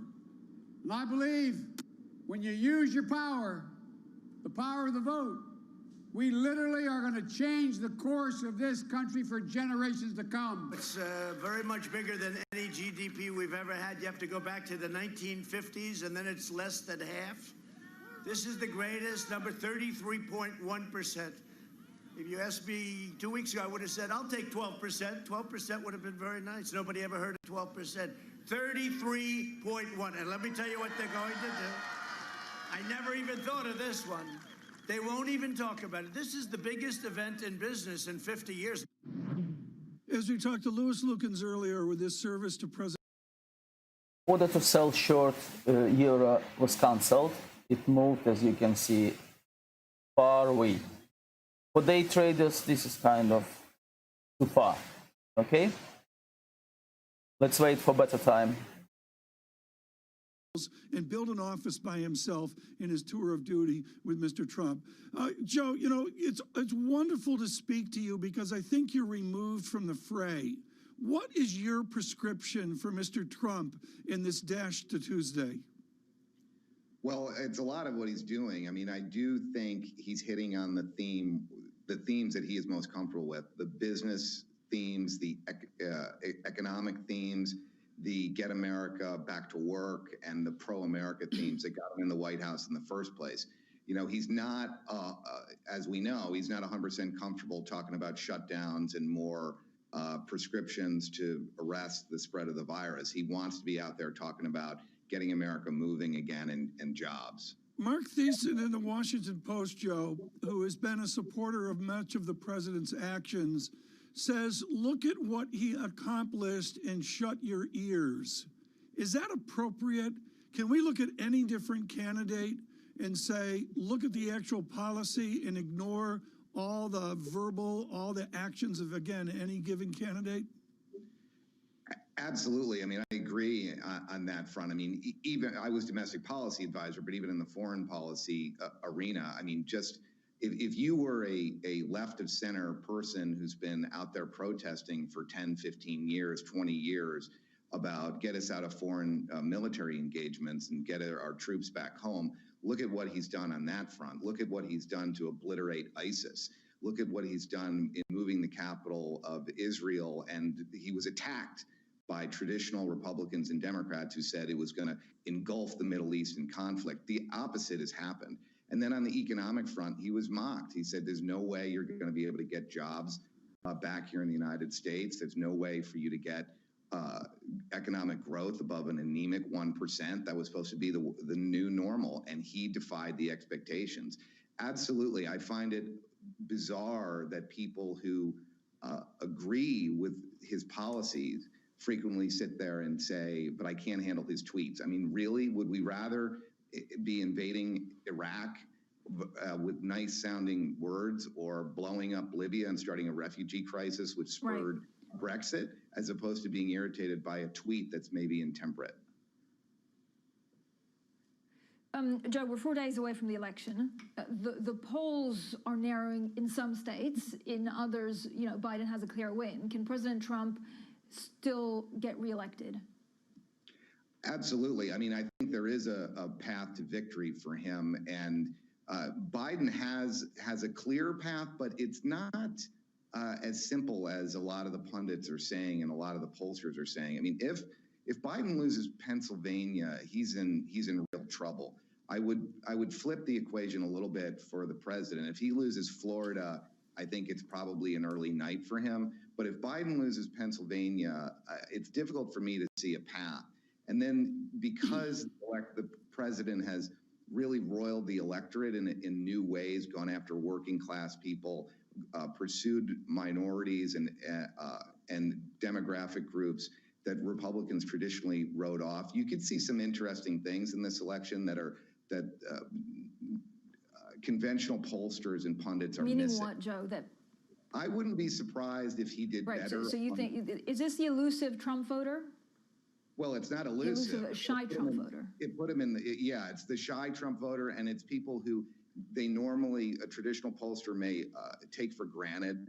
You know, minority voters, I think his support among African Americans could surprise people, among Hispanics could surprise people. I think among different immigrant groups, it could surprise people. And I think he's going to be competitive, say in Nevada, which Democrats have counted on as just basically being in the bank the last couple of elections. So there is definitely a path to victory. And I get it. The national polls overall don't look great for him, but he has momentum. He's got a message of optimism and growth, and his crowds are huge compared to Biden. I mean, the only reason why you would say that Biden's going to win this is because of the national polls. Every other indicator shows a Trump victory. So it's very difficult to war game this out. All right. Joe Grogan, you have been involved in the trenches of White House policy, the operation of our domestic policy. Do you assume that if we do get a President Biden, that he rolls back in a major way the actions of Donald Trump over the last 4 years? Absolutely. I absolutely do. I mean, it's one of the reasons why I'm very nervous about it. And people in the business community who are calling me up and saying, oh, do you really think Biden will be that bad? I mean, yeah, I do think he'll be that bad. I think that they will put a group of people into the administrative positions. I mean, they're speculating about Elizabeth Warren running the Treasury Department. Are we serious? I mean, does she even believe in capitalism, for heaven's sakes? And some of these other appointees that they're talking about, I've gotten calls from Democrats who are saying, if you can help us figure out a way to avoid X person becoming FDA commissioner in a Biden administration, we would appreciate it. I am very worried, and heaven forbid that they sweep the Senate as well and eliminate the filibuster. It will be Katie bar the door for leftist policies for a long time. Joseph Grogan, thank you so much. A former assistant to President Trump and working with Mr. Mulvaney as well, the director of Domestic Policy Council. Coming up, we'll drive forward the conversation. Robert Griffin joins us, Democracy Fund Vote Study Group, political scientist in research. We do that in the 6 o'clock hour. Futures, well, they do better, negative 28. Dow, negative 236. That is a better statistic than an hour ago. 4 days to an election.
explore the trends, investments, and competition of the European ETF industry. Join us on Bloomberg ETF IQ Europe. Mercedes-Benz is on a path towards CO2 neutral mobility. So we have flicked the switch there, and really we're going to step by step electrify everything. And what does that mean? Combustion engines get electrified.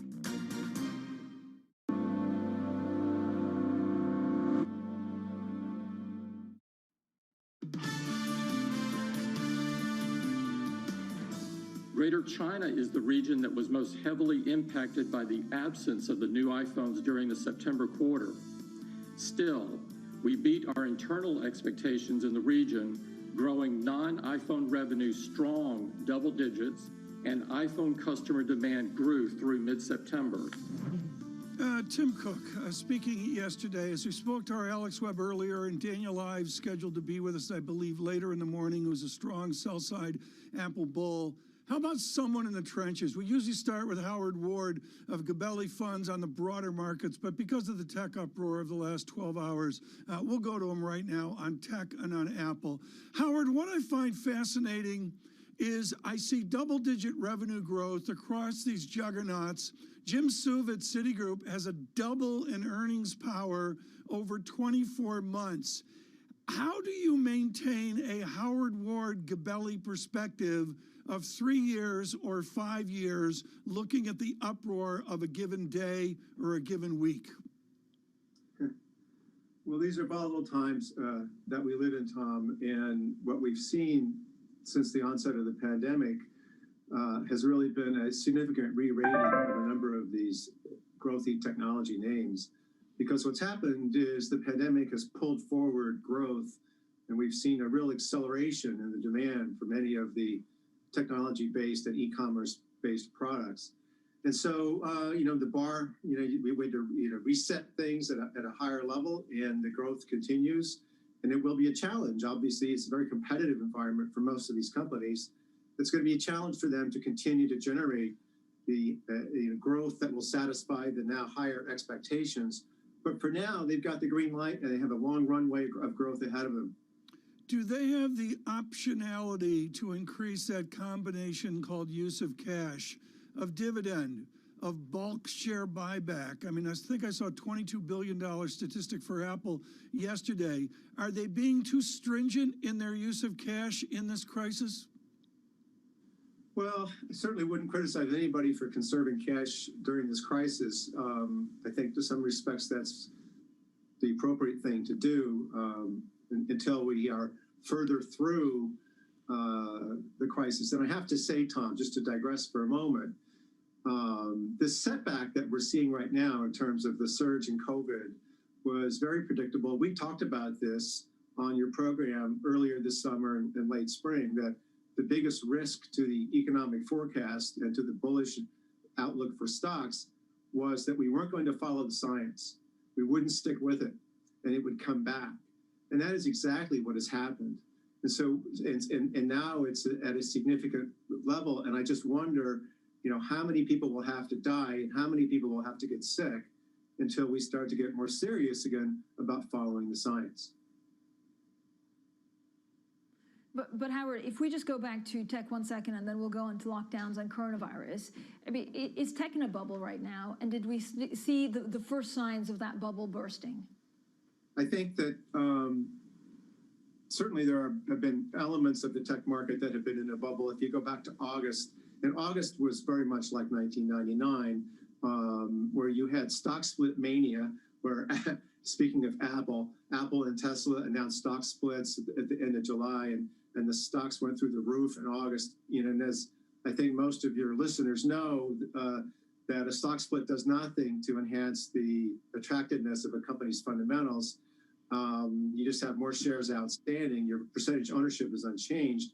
And yet we saw a lot of individual investors come back into the market, bid those stocks up very high. We had Zoom go through the roof.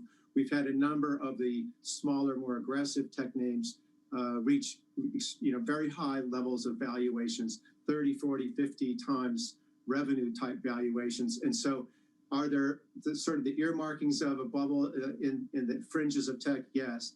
But for most of mainstream tech, I would say no. for an Apple, an Amazon, a Facebook, even a Netflix, an Alphabet, or I would prefer to call it Google, also, Tom. Thank you. I don't see a bubble there. What I see are companies that are appropriately priced in a world where the interest rates are the lowest that they have been in the history of mankind, and where the bond market doesn't. So the bond market does not offer an option whatsoever for investors. There's TINA, there's no alternative. There's FOMO. There's fear of missing out, and then for us professionals, there's FOMO, which is fear of massive underperformance, and it's going to drive cash into stocks. And money market funds have over $5 trillion in them, and that's about an all-time record. So a lot of cash on the sideline. That's a great theme to come back to. We'll continue with Howard Ward here of Gabelli Funds. Thrilled that he's with us for a good amount of time here on a Friday morning. Futures at negative 33. I do want to point out Turkish lira moments ago to new weakness. I'm sorry, it's idiosyncratic till it's not. I don't know where the knot is, but what I know is we started the week in the vicinity of 8.00, and we're now at an 8.35. We will continue here with Howard Ward. Much going on this morning. In the 9 o'clock hour, a debriefing from the gentleman from the University of Cambridge, Bloomberg opinion columnist Mohammed El-Arian. This is Bloomberg. Good morning.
Me gustaría decirle a los empleadores que fueran más humanitarios con sus trabajadores, que les hagan valer sus derechos.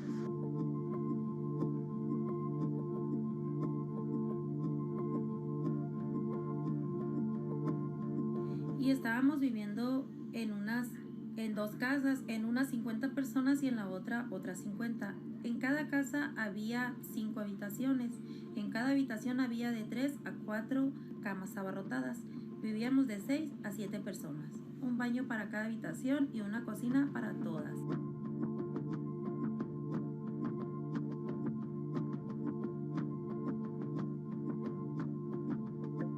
Una vez que nos atendieron en el hospital, al salir nos avisó una compañera que ya nos habían reportado a migración. Gracias a Dios ahorita de salud yo estoy muy bien, pero en lo moral no estoy muy bien, porque a causa de esa enfermedad yo perdí todo, perdí mi trabajo. Yo creo que mi caso resulta un gran problema de cómo las personas migrantes estamos en riesgo de explotación por parte de los empleadores.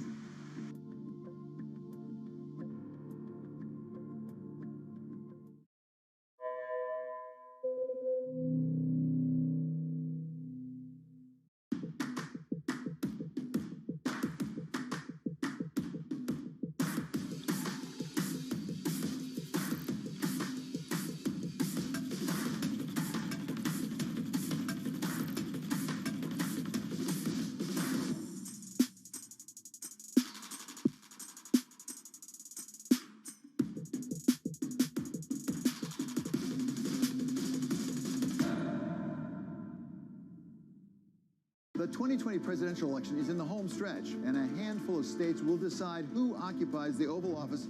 I'm David Weston. Join me for our second Swing State special as we turn our focus to Florida, Pennsylvania, and Michigan this weekend on Bloomberg Television.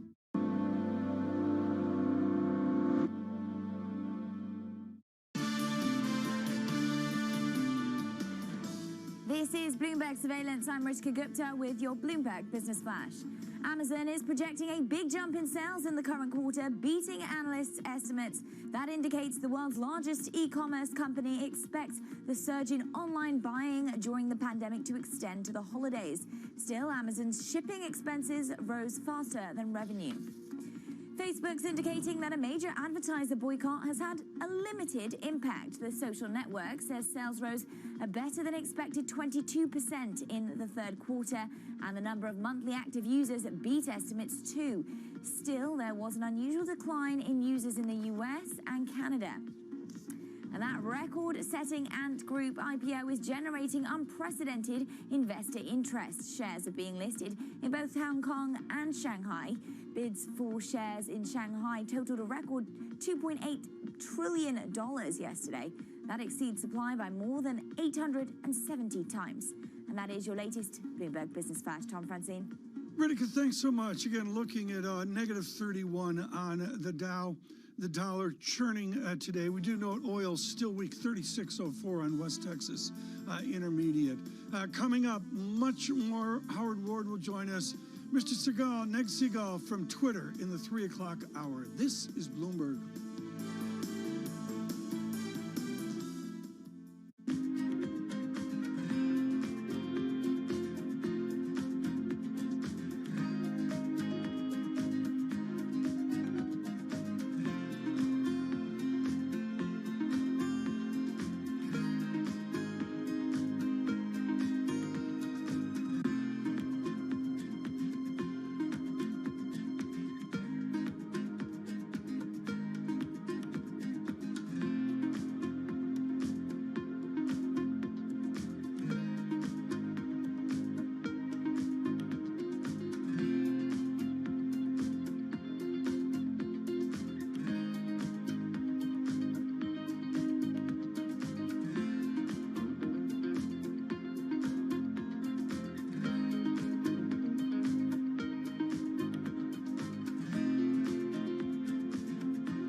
Their CPG history, their experience, and really how we might be able to combine together to really create this fantastic public company. And so we kind of got into the SPAC thing a little bit before it became such a hot method of going public. This is a market that over the past few weeks has made it clear it wants to go higher. It got a little spooked by the idea that geopolitical tensions are rising.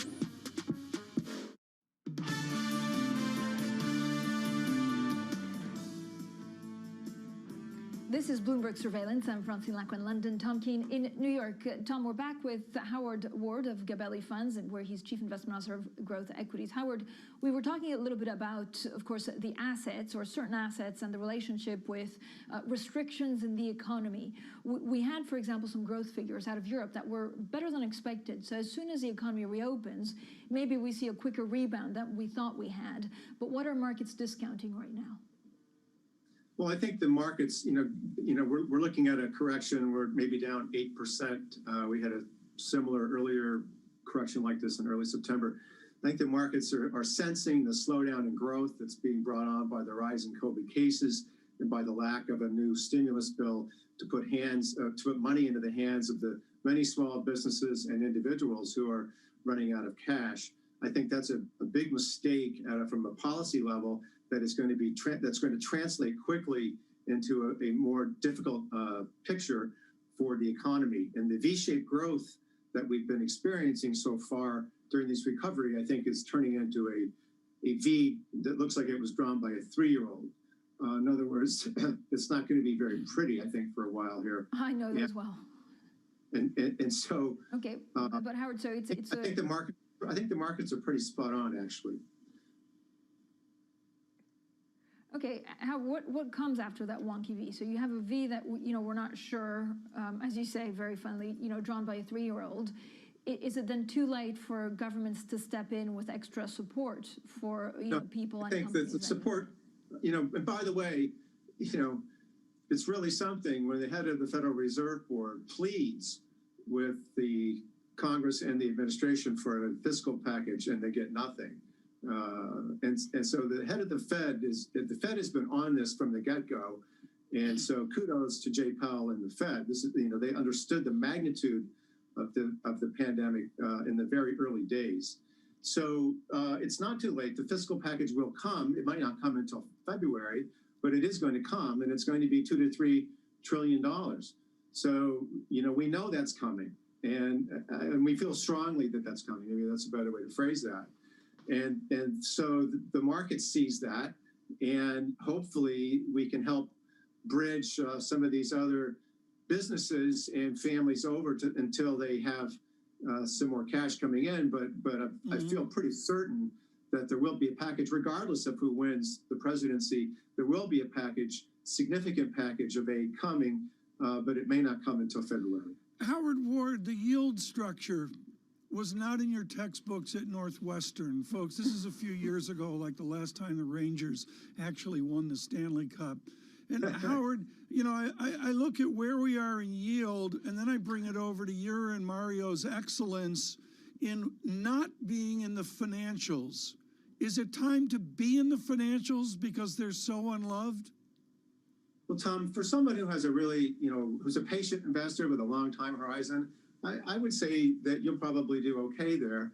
But during the immediate period, however, and of course you could argue that's creating this opportunity, but right now, a lot of these financials tend to have a stronger business when interest rates are higher in an absolute sense, and when the slope of the yield curve is nicely positive, and when loans are growing at a smart pace, and the economy expanding at a nice, 3 or 4, 2.5% to 4% rate on a sustainable basis, and business loans are actually growing, and we don't have that. And the Fed's telling us that the zero interest rate structure at the lower end of their range for policy is going to be with us for 2 or 3 more years.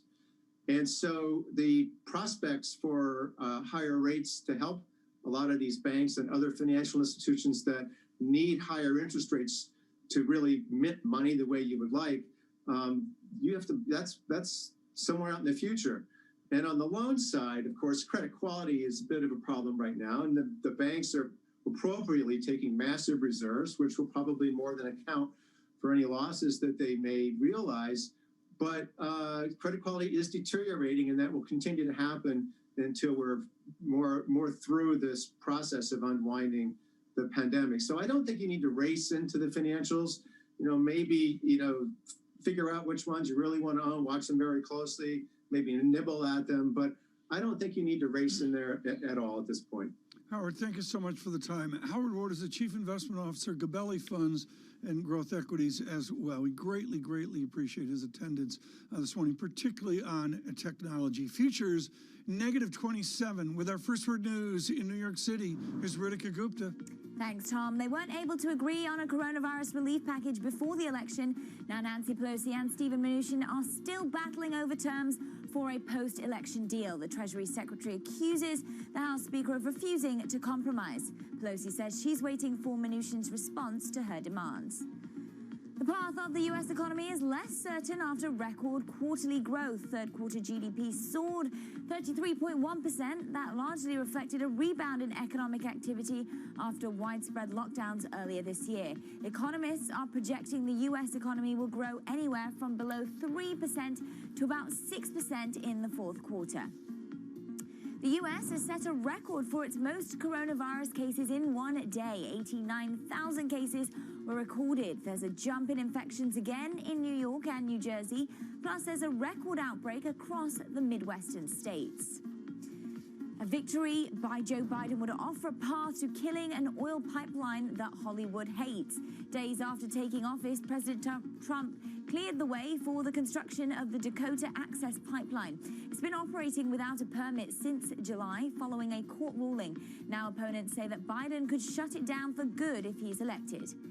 Global News 24 hours a day on air and at Bloomberg Quick Take, powered by more than 2,700 journalists and analysts in more than 120 countries. I'm Ritika Gupta. This is Bloomberg. Francine, Tom. Ritika, thanks so much. Futures -26, Dow futures -225. Coming up, of course, we must speak of politics. 4 days to the election. Robert Griffin from the Democracy Fund Voter Study Group. What a year. Every single person we speak to says the pre-vote turnout is the #1 topic at hand. Perfect time to speak to Robert Griffin. This is Bloomberg. Good morning.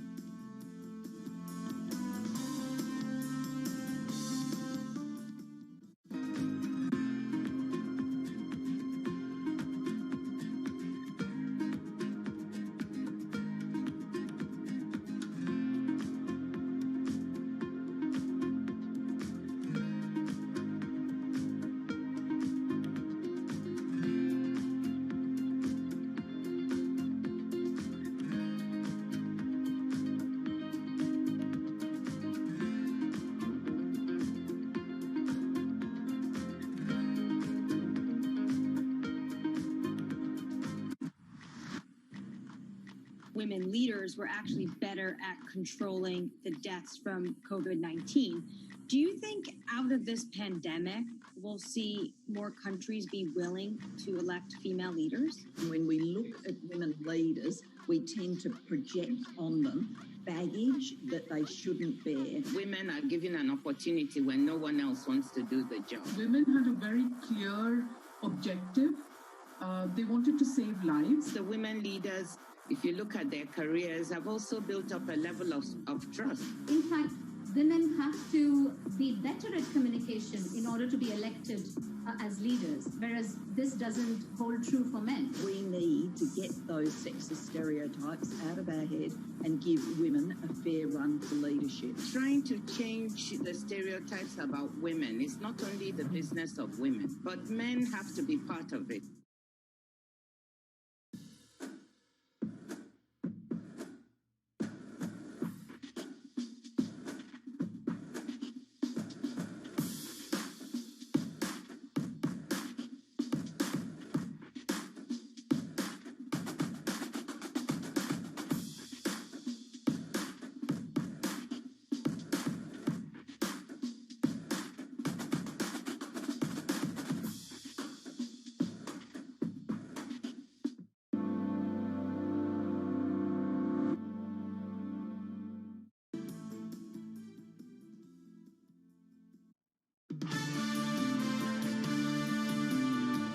Good morning, everyone. Bloomberg Surveillance, Francine Lacroix and Tom Keene. We're talking to all sorts of types about the politics of the moment. And this is a lot of fun. For those of you on the right, those of you on the left, one thing is certain, billionaires can sort of disappear. Pierre Omidyar was not that kind of billionaire. Of course, at a very young age, the titanic success of eBay, among other accomplishments. And he said, okay, I am very fortunate, out of Tufts and on through American capitalism. Let us consider what voters do. And the output is the Democracy Fund Voter Study Group. And joining us now from that group, Robert Griffin here. And I never thought, Robert Griffin, I would speak to you about this pre-voter turnout. You guys are knee-deep in this. Who are the people turning out early? Yeah, and thanks for having me. So one of the things that's really happening this year is that we're seeing just historic levels, as you're saying, of voter turnout before the election. And one of the things that we're seeing this year is that there's a lot of people who are doing it for the very first time. So you have all the people who typically vote early by mail, plus all these new people who are doing it largely because of COVID concerns.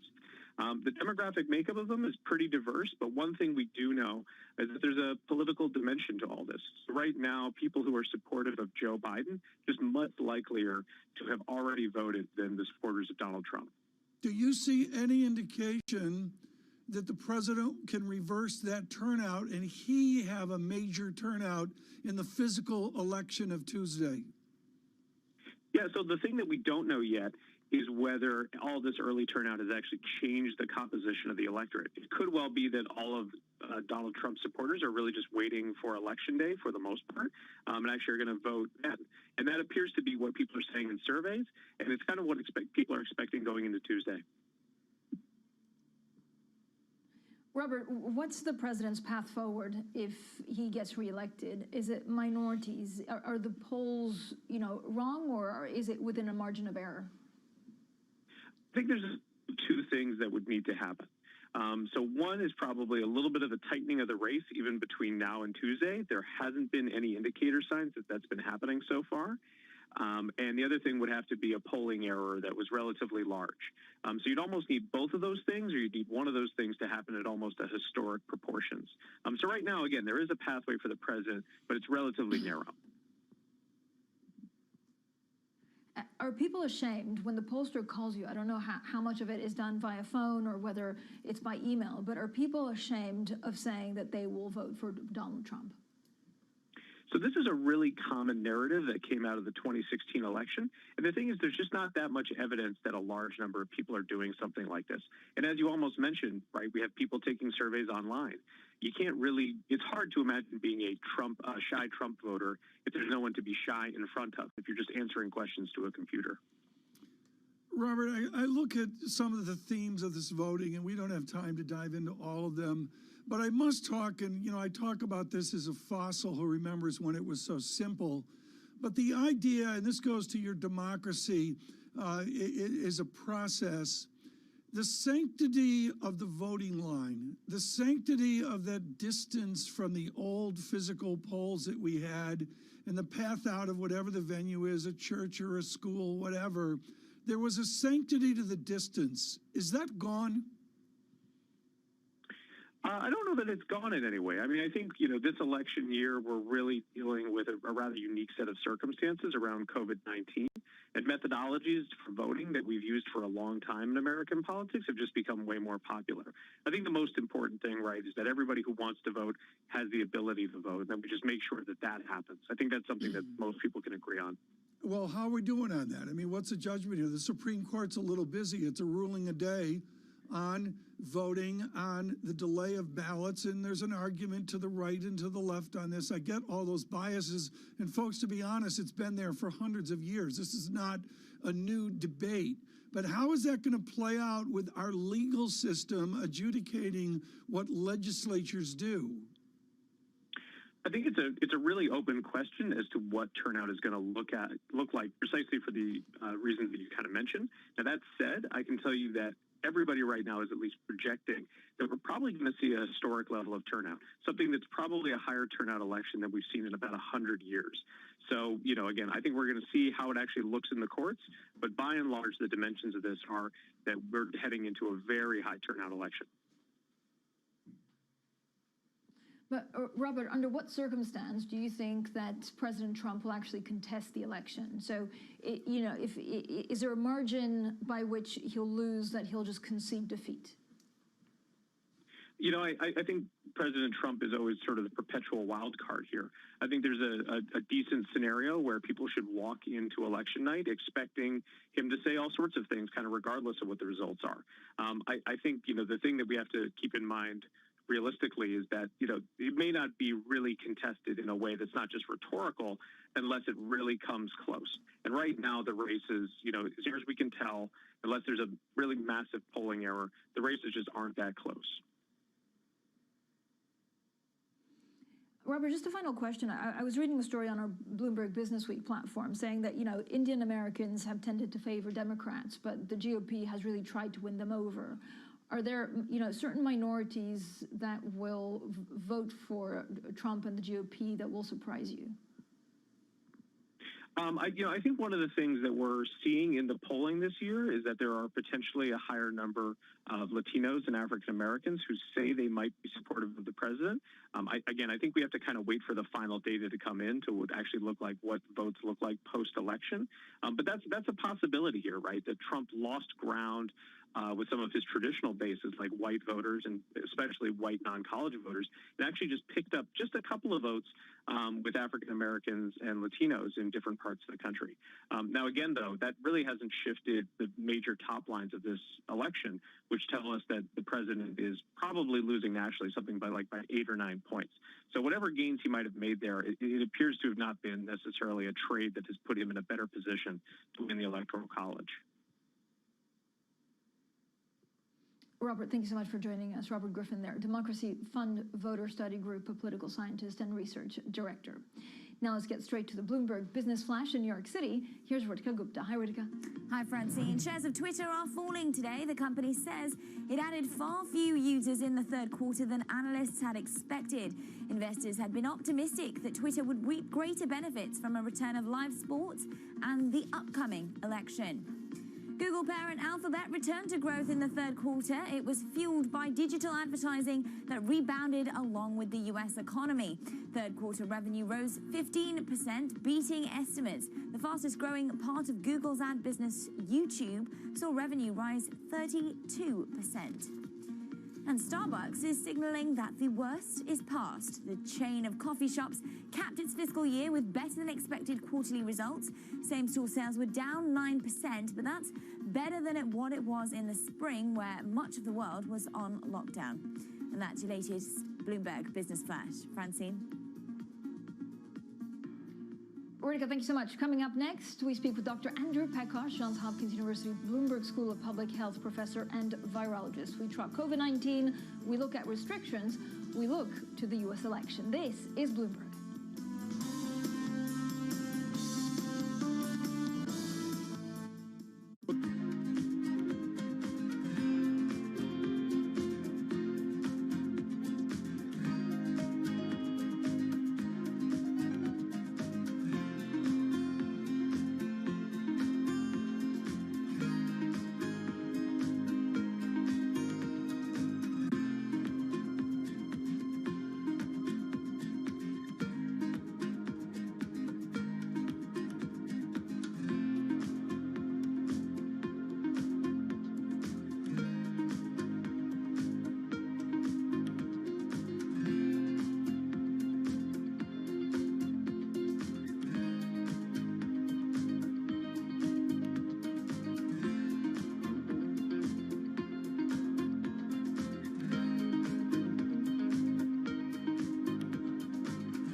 This is Bloomberg Best, your weekly review of the most important business news, analysis, and interviews from Bloomberg Television around the world. Ken Burns, welcome to Bloomberg Big Decisions. We have always been a mixture of things. We are always stronger for that mixture. Growth is a way to stay competitive, delight more and more consumers. Welcome to the Best of Bloomberg Technology. I'm Emily Chang. They've moved the needle by acknowledging that they have to monitor the content. What is one word of advice you'll take with you? Learn how to listen. And that is certainly something that has served me well. Ankiti, where do you go from here? It's a huge market, it's a huge opportunity. I want to go 100x from here. Our philosophy is to partner where we can and stand apart when we should.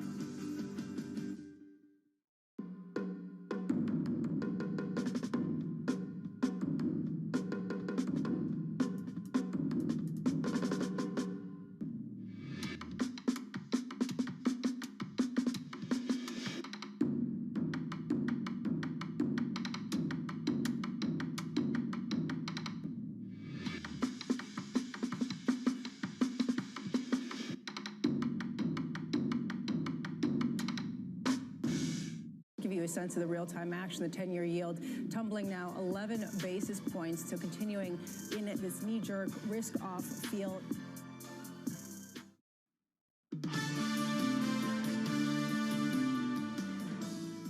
We have found ourselves in a dramatic situation. This affects all of us, without exception. Renewed challenges to public health and the growth prospect of the euro area. What was the best strategy? Lock down the elderly, the most vulnerable, test, alert, protect.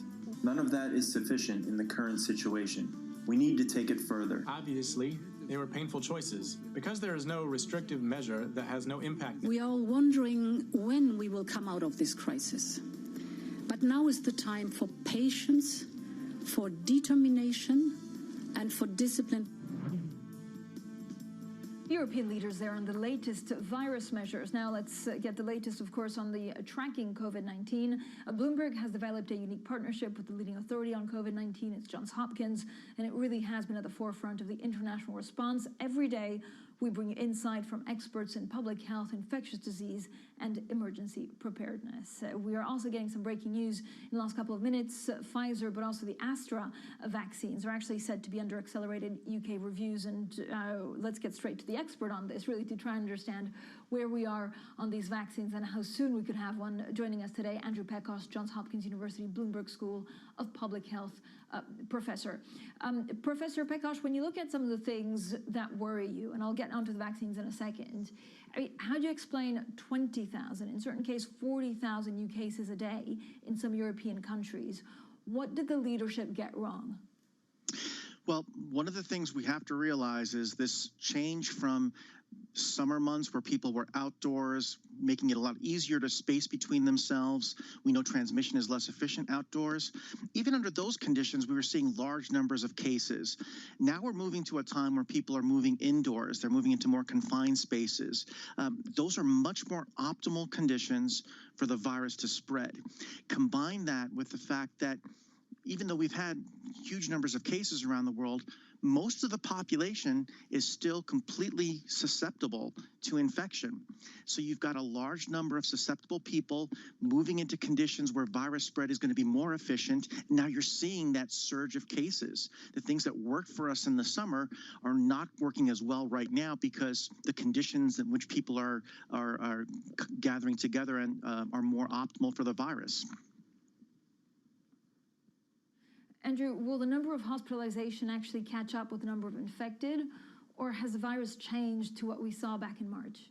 Yeah, this is an important point to realize that the case numbers are one indication of the spread of the virus. Hospitalizations often lag the case numbers by anywhere from 7 to 10 days. So as we see these large spikes of cases, it's only going to be a week later that we start seeing the comparative spike in hospitalizations and in deaths. And what that means is that if we put something in place now in terms of greater public health interventions, we won't be seeing the effects for another week to 2 weeks. So this is where action right now is really going to be important. It doesn't have to be a complete lockdown like we had before, but we should be using the data that the testing is giving us, that the contact tracing is giving us, to provide much more targeted interventions to slow the spread of the virus. And again, this is going to take a week to 2 weeks before we see the effects. So the sooner you implement these public health interventions, the better off you'll be in terms of the total case numbers that you'll see a week from now. Andrew, how close are we to a vaccine? So this is the latest, coming from the UK. Of course, trials, but also the speedy approval of a new vaccine is different from country to country. Are we making progress, or is it 2 steps forwards, 1 step backwards? Yeah, there have been some mixed results this week in terms of antivirals and treatments and vaccines. What you will be seeing over the next few weeks is many of the phase 3 clinical trials, the trials that are much larger, sometimes 20, 30, 40,000 people. Many of those trials will be reporting their preliminary results.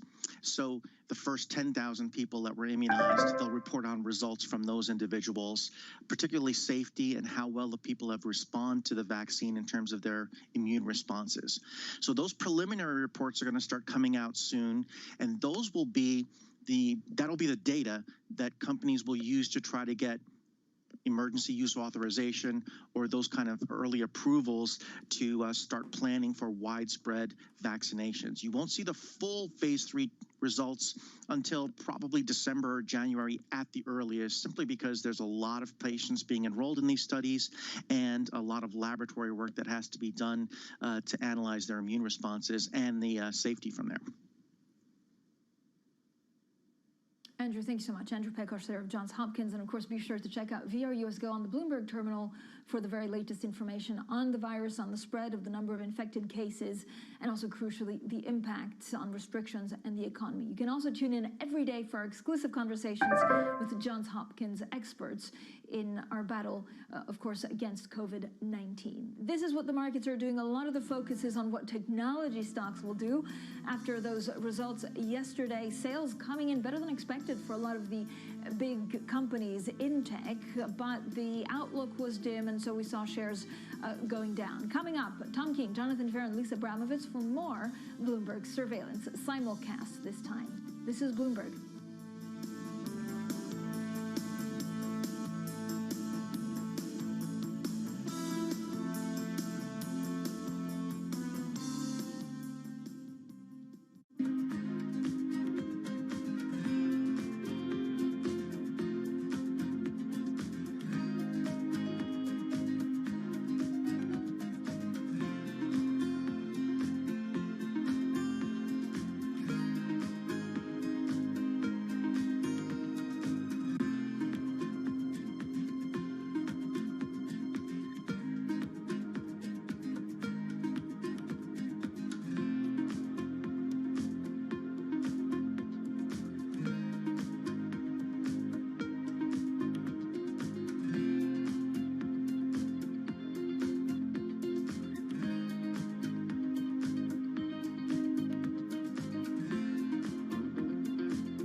Ada 3 kelompok pengungsi tersebut yang sudah berpencar arah. Kemudian kami dari Polsek Banda Sakti berkoordinasi dengan perangkat desa Kampung Jomblang melakukan upaya pengumpulan secara persuasif serta minta tolong kepada warga. Alhamdulillah warga yang terpecah semuanya berkumpul.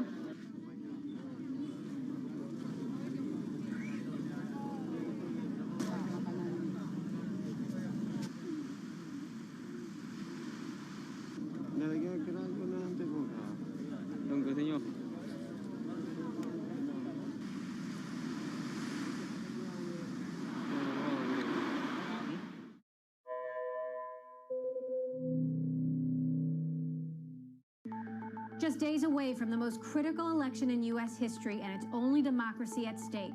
From electronic voting machines to misinformation and fake news and political advertising on social media,